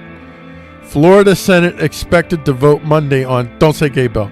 Imagine how this is turning some of these kids against their parents, and that's by design. The state is literally programming your kids to hate you. This is horrible, very horrible. Can't even begin to scratch the surface, and one of the reasons you can't scratch the surface is because they're using, I think, a legitimate cause, which is we don't want to restore the stigmatization of the LGBTQ community. I don't want to see that happen. So they have legitimate fears, and those fears are easy to manipulate using very manipulative news reporting. HB 1557 would create culture of bullying in Florida's public schools. Born this way. I don't really know if we know that. I don't know that anybody is born anyway. You know, it's weird about this. The people that are fundamentally pushing the militant version of recognizing these communities, they are from the, I'll just say loosely, the socialist mindset. So they believe in the social man. They believe fundamentally that the only thing that's really real is the social. And so for them, no one is born in any way. You are what you are in the social. So yeah, they got that. At some point, that's going to be a problem in their whole group, that whole inconsistency. We are writing to urge fellow parents and guardians of public school students to take a bit of time this week to speak up about the bills allegedly protecting your rights as parents and guardians. Allegedly protecting your rights as parents and guardians. These bills are actually designed to take away your voice. Take away our voice. Our parents, it's designed to take away the parents' voice. Even though they are tagged as parental rights bills, they are in fact legislation that would create schools that are not what many of us as parents and guardians want for our kids. Well, that's good for you, but that's not what other parents want for their kids.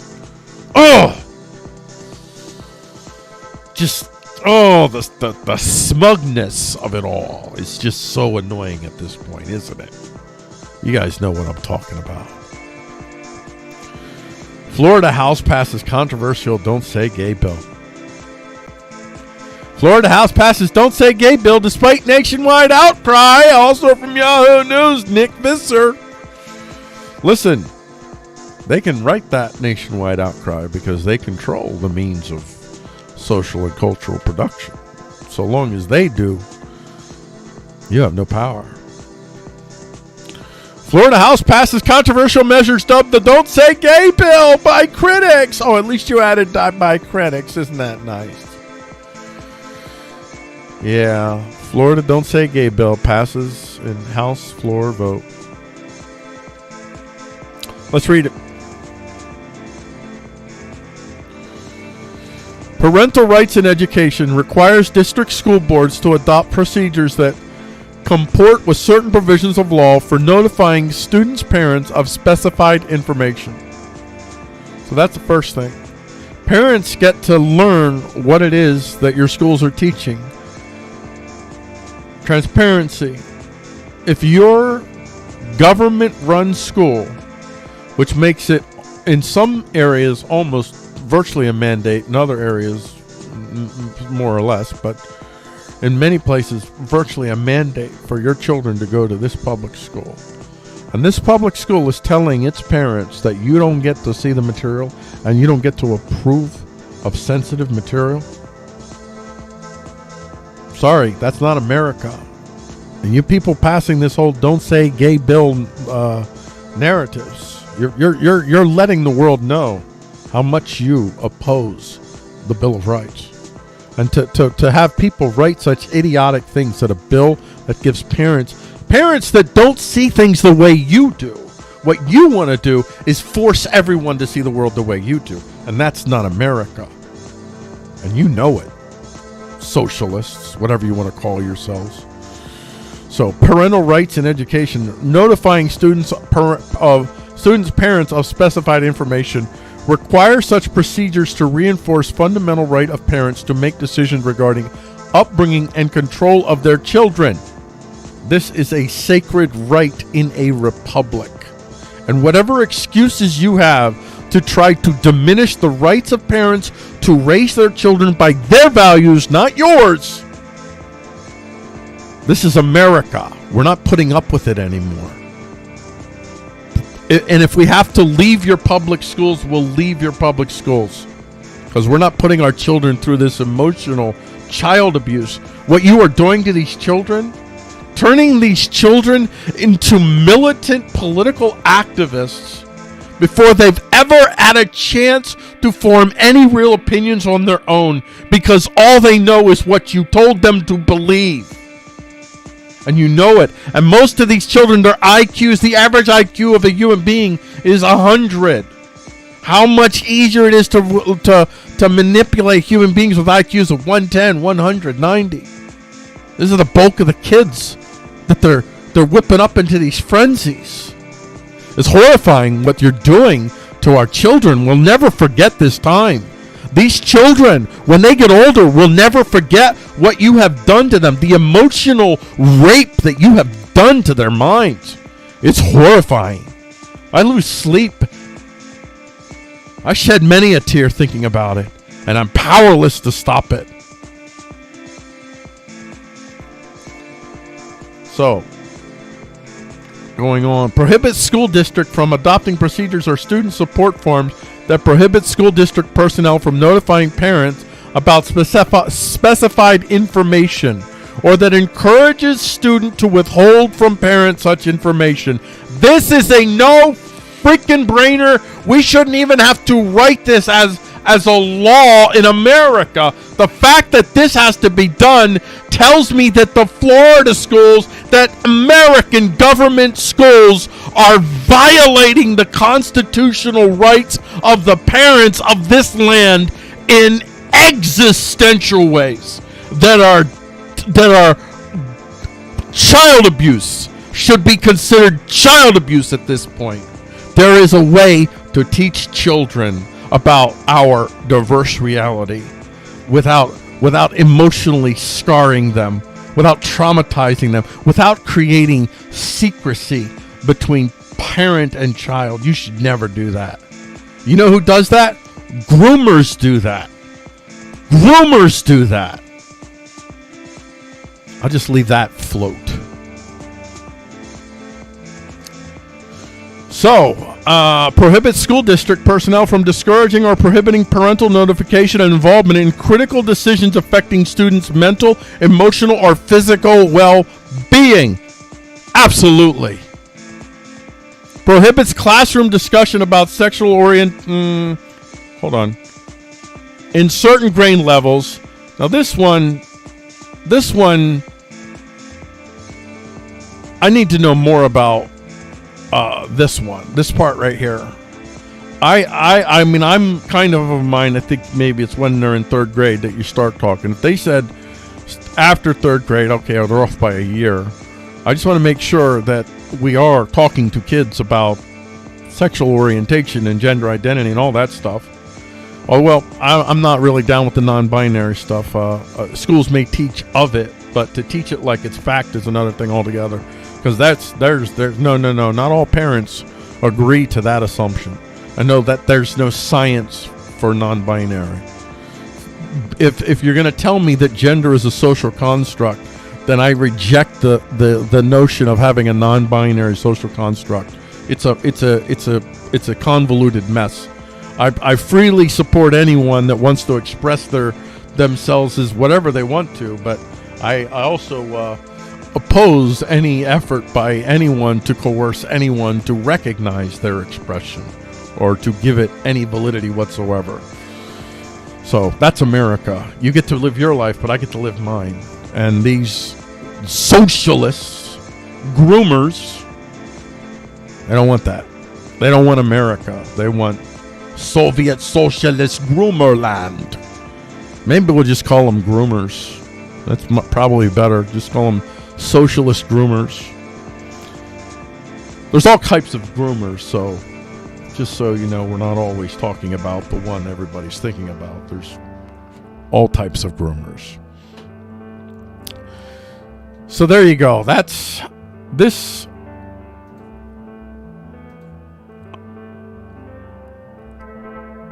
I'm not really happy about this part. So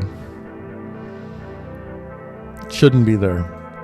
I mean, maybe it should, but if it's before, or I think third grade is a good year to begin this conversation. Before that, no, I don't think that would be an individual issue. If you have children that you're seeing certain things, whatever, that's a parent-child type of thing. By the time you're in third grade, I think that's when we can start to talk to kids about the different sexual orientations and in ways in which we're not encouraging anyone to be anything.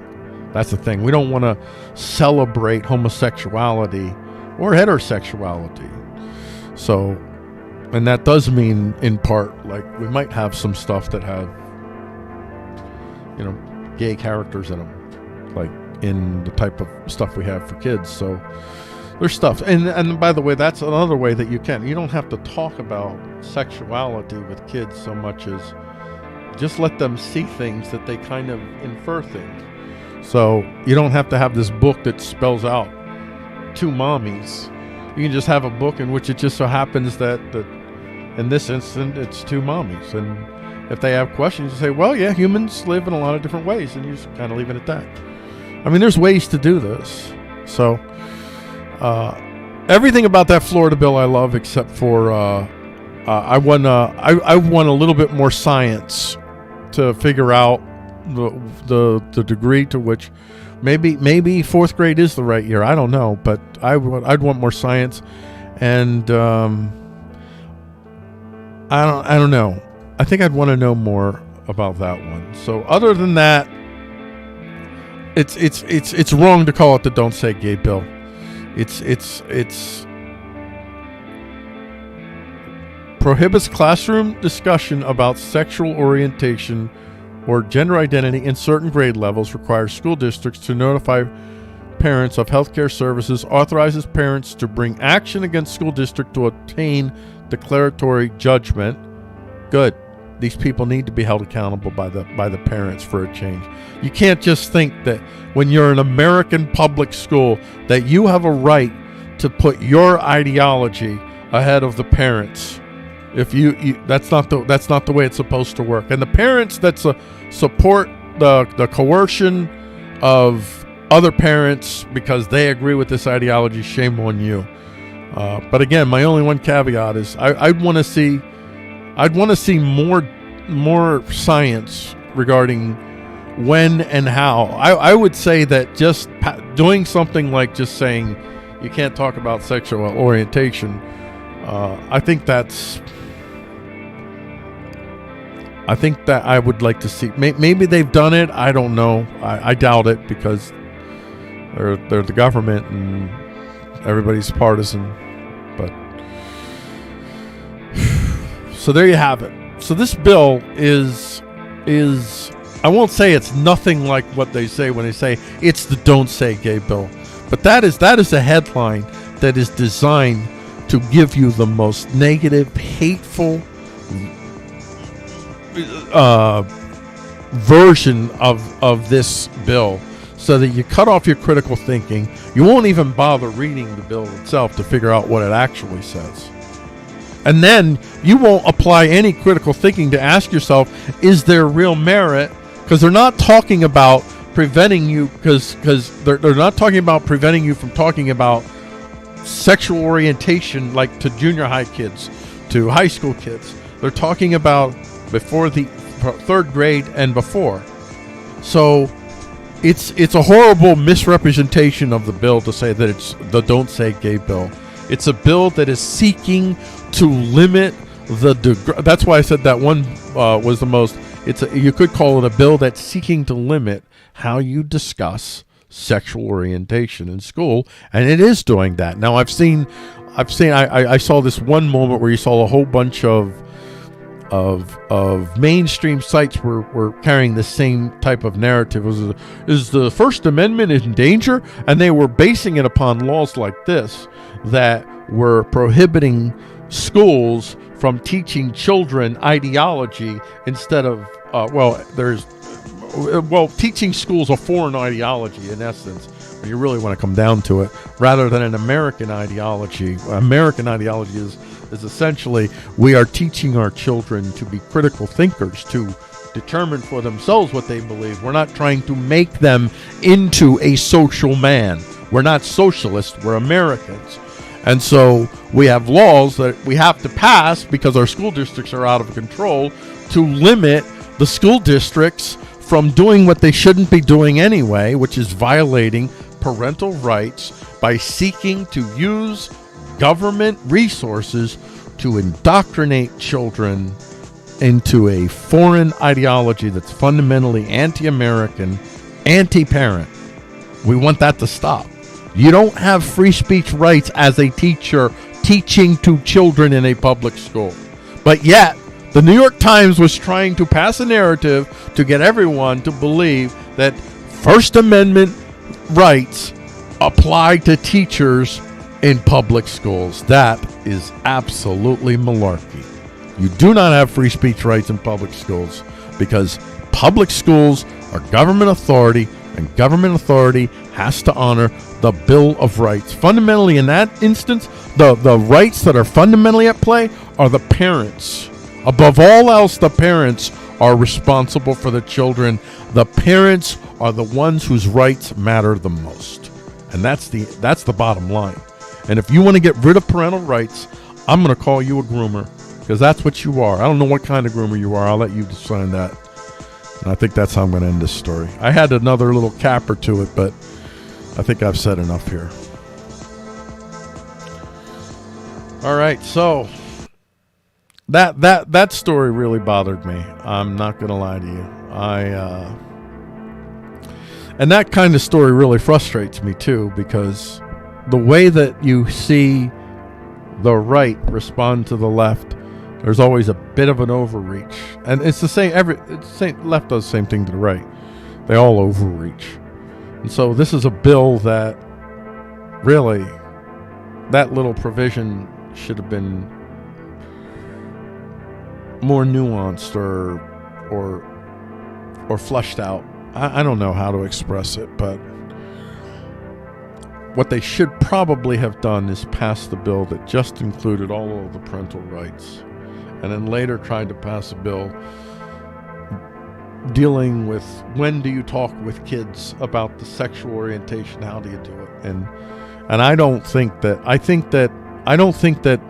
we're going to have, I don't want to have too many direct, intimate conversations with kindergarten, first graders, and second graders about sexuality at all. But there is a way to let children be aware of the diversity of human sexual expression, if you will, without being sexually expressioned, and that is just to show people in just normal situations. Like, they can figure out some degree of heterosexuality easily because we have many characters in whatever stories we have for illustrative purposes and learning and whatnot. So you just have some characters of different types of whatevers. That's all. And then when they get into third grade, then you start having more serious conversations.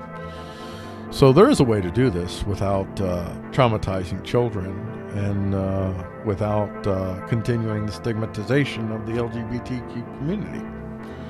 But nobody really wants to solve the real problems and actually deliver what we would call justice. Screw the social part, because social is socialist, and socialist is groomer, so screw that. Social justice to me is just groomer justice.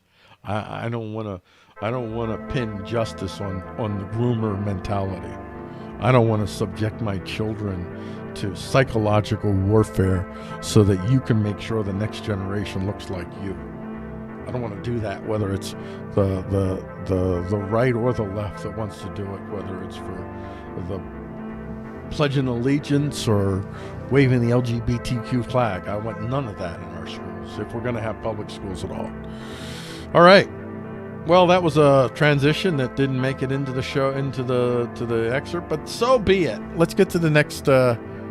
Actually, this is the final segment, and it's a good segment to have because that last story. Oh man, I tilted away from the microphone. That was unprofessional. I apologize for that. Let's get to this last segment here, which is Schizo News.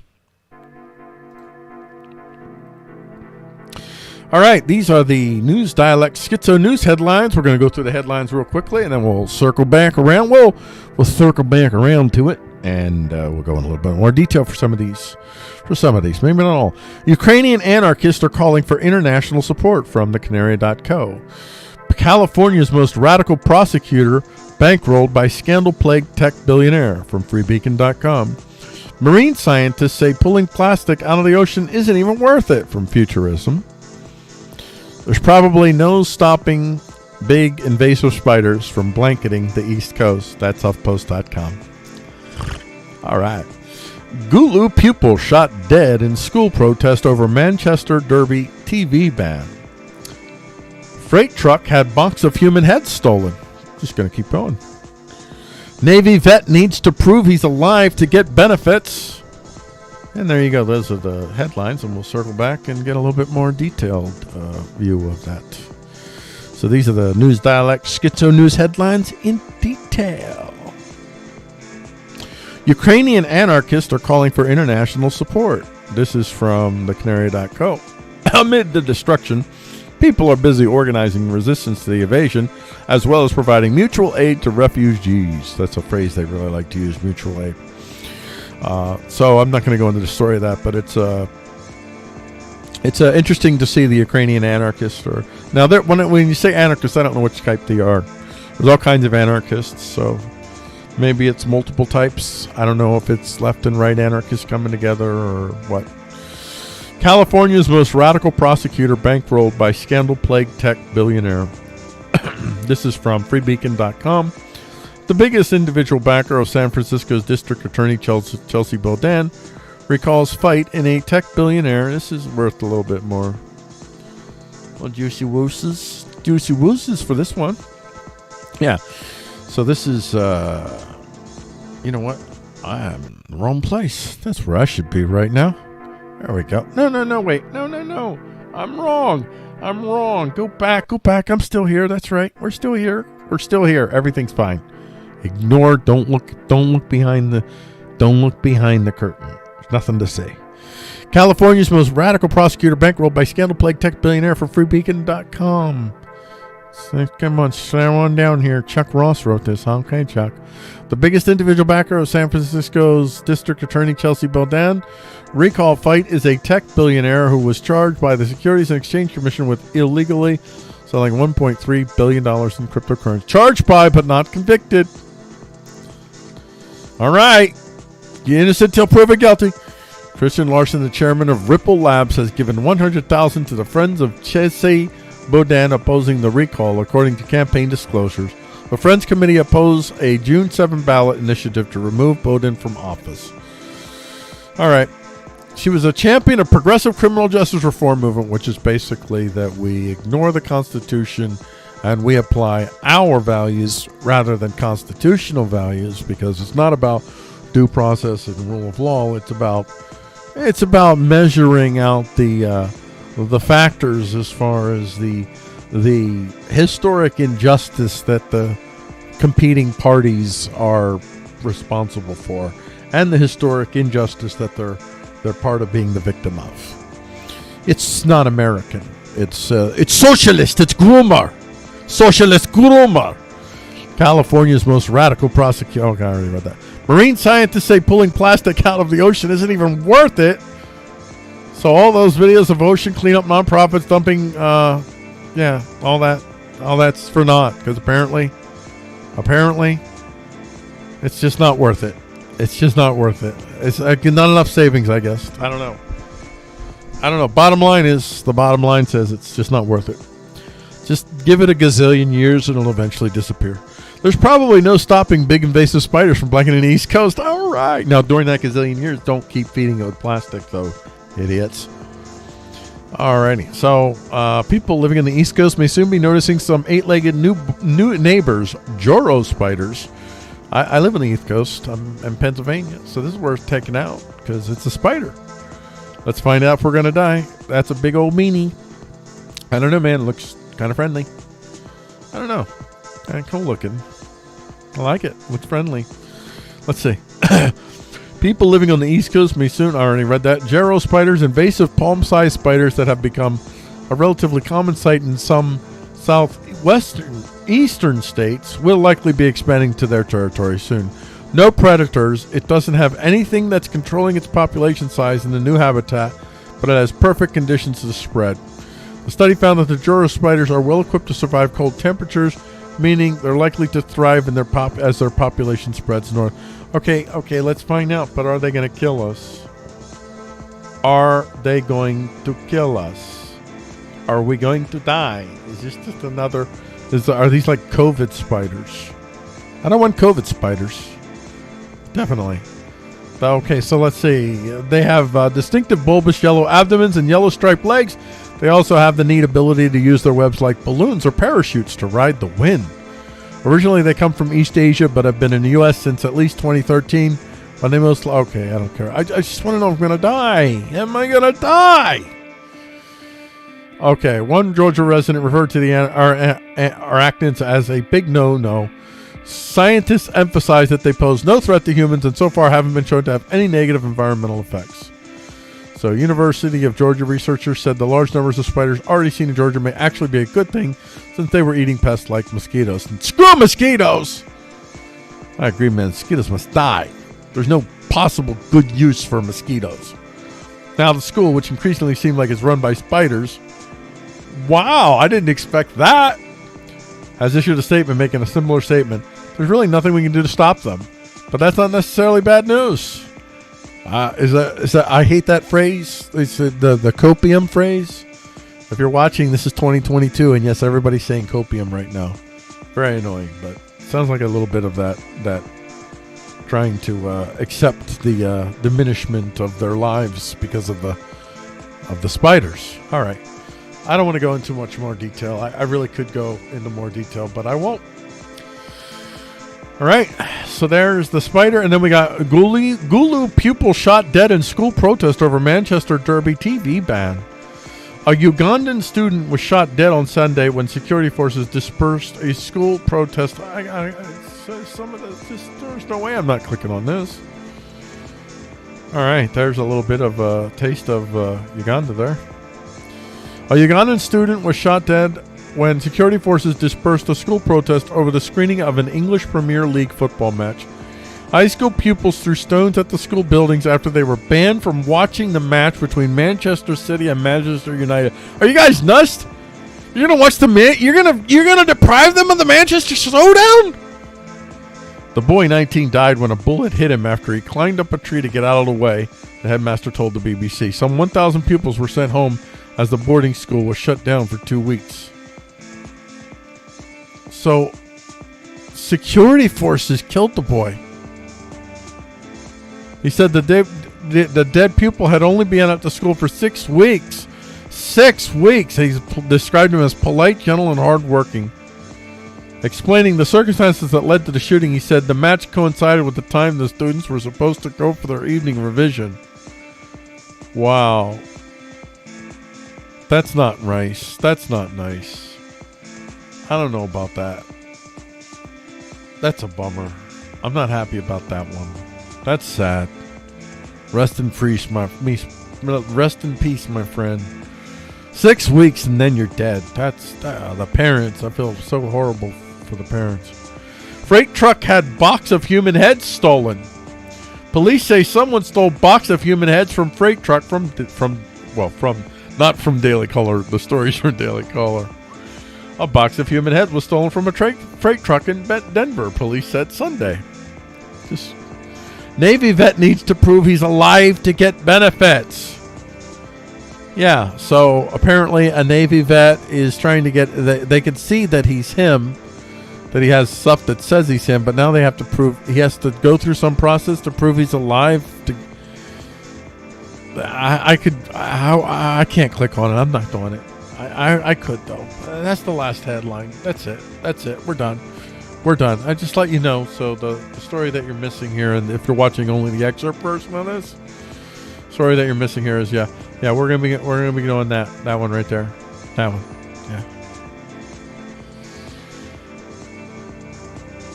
All right. Well, you guys saw ahead of time what the story is. I'm gonna take a little bit of a milk break. Milk, it does the body good.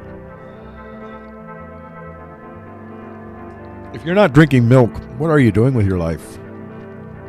Poser. All right, let's get this party started. This is the last story of the show. So buckle in, kids. It's about ready to get real.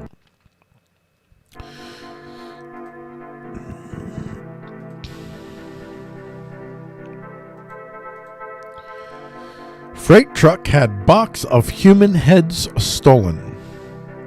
Just let that sink in. I just want you to... That's not the actual box, but it looks like it would look like this, doesn't it? If you find a box with human heads, it probably looks like that. What's in the box? Police say someone stole box of human heads from freight truck. From Daily Caller. A box of human heads was stolen from a freight truck in Denver, police said Sunday. The box of human heads was stolen from a freight truck parked on East 23rd Avenue, police said, according to the Denver Post. It was supposed to be used for medical research and was labeled as an exempt human specimen. The theft occurred somewhere between 2:30 p.m. Wednesday and 9:30 a.m. Thursday. There you go. A box of human heads intended for medical research has been stolen. Denver police are trying to find out who took them and why. It happened in Denver's city. Hold on. Of human heads intended for medical research has been stolen. A box of human heads intended for medical research has been stolen. A box of human heads intended for medical research has been stolen. A box of human heads intended for medical research has been stolen. Let it breathe. Let it breathe. Who took them and why. It happened in Denver's Central Park neighborhood. The medical van transporting the heads was parked near 23rd and Syracuse Street around 11 Thursday. The medical van transporting the heads. Possible band name. Morning. Police say someone broke into the truck, stole a dolly and a blue and white box labeled exempt human specimen. Police say that if someone finds that box tossed out somewhere, you should call them. A box of human heads intended for medical research has been stolen. Just had to play it one more time. In addition, the words science care were written on the side of the box, according to KDVR. Science Care is an organization where people can donate their bodies for scientific research and education. Yeah. And then just play this big sized here for you. Ready? A box of human heads intended for medical research has been stolen. Denver police are trying to... Hold on.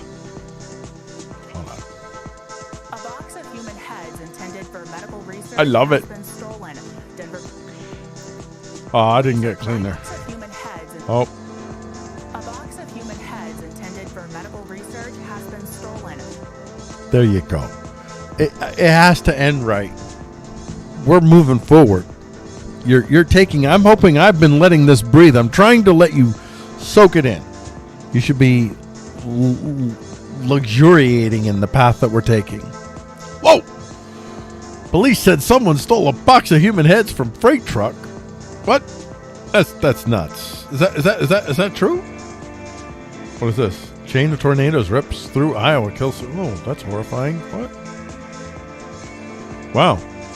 A box of human heads was stolen from a freight truck. Okay, let's see. Is there anything different in here? Any more details? No. Oh, but we do get.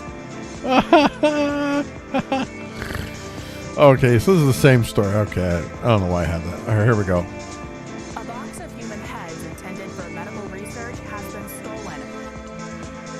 Yeah. Imagine this is you, and this is captured. You saying this. This young lady is captured forever. It'll never disappear. Aliens are going to see this a gazillion years from now. And this is what you're saying. I mean, I'm saying it too, so I'm in the same boat as you.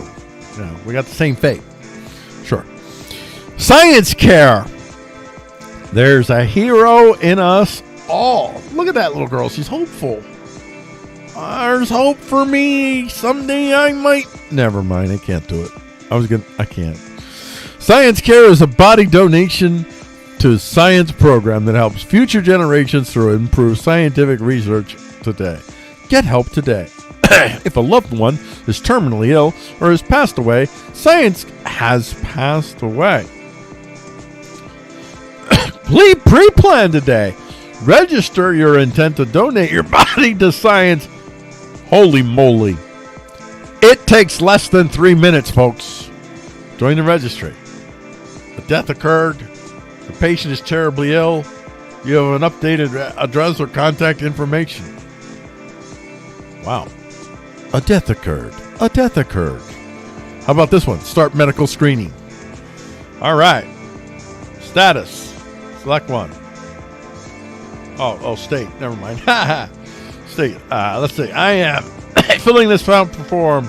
Patient who is terminally ill or receiving end-of-life care. My name is, my contact information, patient full name. Has the patient been diagnosed with, these things will rule it out. You get this stuff and they just burn the body. How did you learn about science care? An article in which somebody stole 8 heads from your company. 8 human heads were stolen from science care from your company. I'm going to write that down. When 8 heads were stolen from your company. Now, if I was a larpity larp like Sam Stein or some other person like that, I would probably fill out the form and go through the yuckadoodles of applying myself as a dead person or something like that. But I'm a decent human being. Okay, we've got reviews. We've got science care reviews. This is the path that we are on right now, and I think it's important that we be on this path myself. There we go.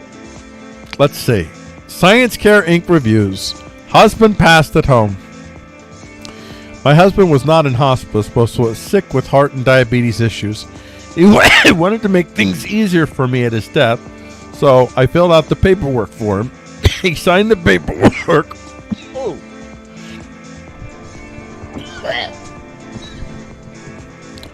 She made me cough. Okay, so filled out the paperwork for him. He signed the paperwork when we received it. At his death on May 12, 2017, I called the sheriff's office and I told them my husband just died. They were very courteous, sent a couple of officers out to be with us as we watched for the coroner. I guess. Okay. The corona. Man, now I'm just the dead person picker-upper, coroner. Just threw me off with I don't know what this OU thing is. Why'd you do that to me?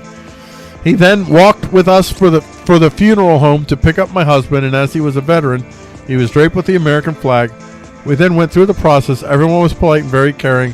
Our whole family was very pleased with how respectful and dignified everyone was with my husband. Science Carol emailed and phoned us to see how we were doing. We live in Arizona. Well, you live. That's mean.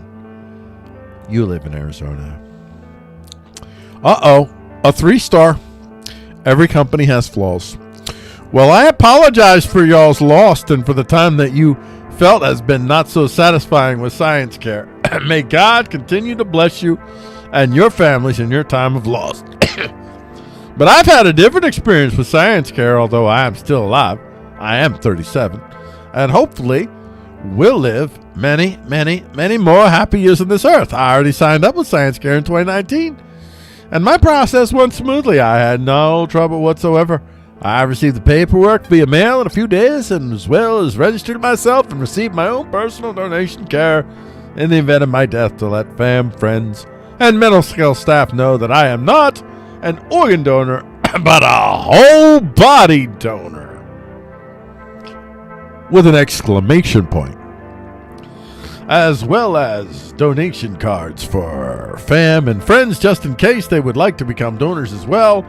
I don't remember speaking to anyone who was rude or unprofessional or not being notified of the possibility of my body not being accepted or unaccepted or into their program, but because whenever you receive paperwork for them via PDF download, email, post mail, or I've read it online, it literally and clearly states that it's a possibility that bodies of certain types of disease might not be accepted due to contamination and have to be disposed of properly.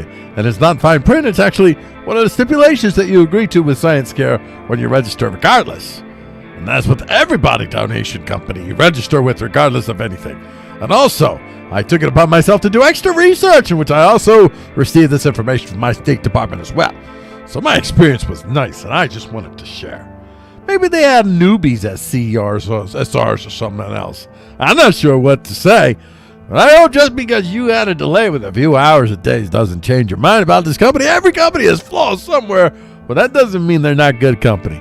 Hopefully your not experience will be your next your next experience will be a better experience as I have had so far with this company. I'm all about learning and science, and I've wanted this for myself since I was younger. I wanted to be a dead body someday that scientists could cut apart and learn from. Once again, may God bless you and your families. Well, that's just a positive one.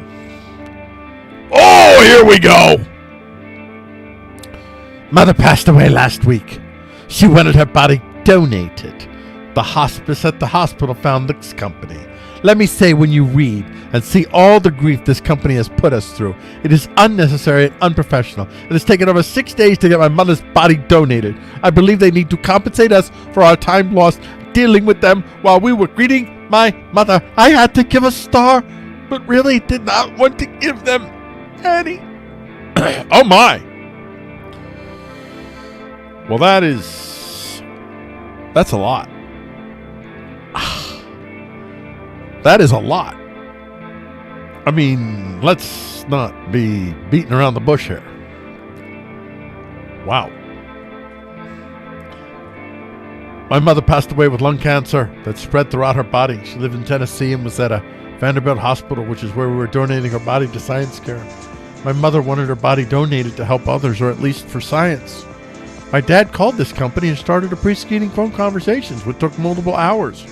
With multiple calls and callbacks, we thought it was going to be an easy process, but we were wrong. The lady told us she would email me the documents and said she would fax them since we were still at the hospital. 2 hours later, we had still not received the papers by fax or email.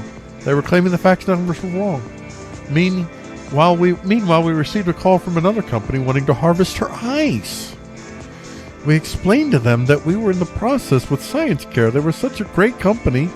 They harvested the eyes and were supposed to send... Whoa. Mom went and got the eyes harvested, and then the body was supposed to go to Science Care. Wow. That was all on that Thursday. Friday morning, we were on the phone again with Science Care trying to get the paperwork. This time, we were going to have them fax it to the library. Went to the library hours after they had been given the fax number and still no papers. They again claimed it was not the right fax number. Still, I have not yet received an email either. Later that Friday night, my dad gets the message saying we never gave a verbal consent. This was done both by my dad and myself. He called them back and talked to another person and said to them, I received a message saying you need a verbal consent. Long pause from the lady on the phone and says, are you consenting? We were like, what in the heck is going on? He asked if we were all done and that is all we needed, and we said yes. We still never received papers. Saturday, we get a call from the hospitals that they have a body and what do they want to do with it? Science Care never returned the other company's phone calls, so my mom's body ended back at the hospital morgue. Monday evening, without her eyes. Monday evening, my dad gets a call saying we never did the paperwork, which at this point he was talking to a supervisor. He told her that they never sent them to us. We tried twice with faxing and kept looking for an email. She finally sent the email. Since we needed a witness, we went to the library again. We printed them, signed them, and faxed them. Along with the papers were a bunch of questions they wanted us to fill out, which we did past Thursday on the phone. My dad said, can we go over it on the phone? Another half hour on the phone going over more questions, which were already asked. Now, we are 6 days later trying to get my mother's body donated. For them to process it, they need a social security number, which we do not have with us because we went to Michigan to have a memorial service since this is where she was brought from. So the process is not done, but should have been done when we were in the hospital sitting next to her body so we could then tell them she was going to go. Just devastating amount of time this has taken us while we are grieving our mother. They're not very compassionate or supportive. We found them to be very rude, and they seemed we were inconveniencing them, which is why I gave no stars. My father was registered with Science Care for several years. When he moved back to Cincinnati, we contacted Science Care to confirm his registration, and all was confirmed. And as far as we knew, all was set. Not once did anyone mention anything to us about the possibility that his body may not be accepted to a program. We called 2 days prior to his death to advise Science Care that he was now on hospice. At that point, why in the world would Science Care have mentioned this fact, or at least asked the pre-screen questions at the time the call was made? Wow. So that's Science Care, the place that's got his head stolen in a van. Probably a van down by the river. That was probably down by the river. This is Discover Spy. What is this? Discover Spy. Okay, donate body after death. So, oh, okay. I don't know how I ended up there. There you go. Meet some of our living organ donor payments. Scroll to begin. There's one. There's one. These humans have donated their bodies. Look at all the humans that have donated their bodies. Or is it just the one? That one person. Or is all the people in there? So I don't get it. We have more than 1,500 patients in New York regional in need of a life-saving kidney or liver. Here are some of their stories. I want to help others with kidney disease. I want to live my life fully without restrictions. Oh. I want to travel to Egypt. I want to pursue my dream of being a guidance counselor. Fascinating. Rabbit trail. I love rabbit trails. Medical advances through body donation, creating a lasting legacy. Body donation significantly impacts advancements in medical research, development, and education every day. MedCure acts as a bridge between whole body donors and the medical professionals who rely on donations to help share the future of medicine. Together, these donors and medical professionals make lasting impacts on the future of medicine. Okay, so where are we at here? What are the benefits? How did it help? Our family gave my husband a final chance to make a difference in this world. My patient's family honored their loved ones' wishes when they were worried they wouldn't be able to. Give me comfort knowing my mom was helping others even after she was gone. Answer my questions with absolute compassion and put my mind at ease. Carry out my patient's wishes when other body donation organizations told her no. Donate your body to science. Support humane medical research. Why donate to science? Body, organ, and tissue donation is vital for researchers to improve their understanding of how diseases start and progress and what keeps us healthy. There is no substitute for human tissue when studying the human body. Through donation, scientists are able to advance our understanding of disease and the development of new treatments. Research breakthroughs in Alzheimer's disease, cancer, heart disease, diabetes, Parkinson's disease, and more have been made possible because individuals chose to donate. Body donation also plays a critical role in helping medical and science-related science students master their comprehension of the complex anatomy of the human body. Medical students and other healthcare professionals use human bodies to learn and perfect the skills that will one day benefit the health of society. And that's all you need to know for that. So that was quite a journey. All of that because 7 human heads were stolen out of a van. And why? Was it another science team that maybe knew about the heads or like, what was it, college science team prank? They plan on giving the heads back, or they're going to use the heads for themselves? Somebody just randomly robbed the van and now they're like sitting in the home right now just crying because they got 7 heads, human heads. Possibilities are mind-boggling. Was it the Russians? Was it the Russians using the 7 heads to somehow destroy the Ukrainians once and for all? That's a possibility. I think there's a lot of ramifications to a story like this. There's a lot of rabbit holes. There's a whole dead body industry out there. Well, this is body donation, but I wonder if there's a dark side to the body donation industry in which human body parts are a multi-billion-dollar business. What they would have to do is they would have to have a lot of humans being born but dying young to keep the business going. Human farms. A big cool sci-fi novel. Let's hope we're not living it. I'm not saying we're living it. I'm just having a little fun with the story, folks. Okay, we're not going down conspiracy road, and I don't think I'll end the story at that. And that's the last story of the show. So this was a little bit longer than I'm planning on, but that's all right. I don't mind being longer. I'm okay with going longer. I think we're going to end the show there. I enjoyed doing the show. If nothing else, I'm having fun, and that's all that matters, right? At the end of the day. So I want to thank you all for joining me here. This is Paul Gordon Collier here, and this has been News Dialect with Paul Gordon Collier. They go together, obviously. Well, thank you for joining me, and I'll see you in the next show, which I don't know when it'll be. I don't think I'm going to have a show tomorrow because I have some stuff I have to do, but probably Wednesday. So we'll see you then. Until then, I leave you. I'll play you out.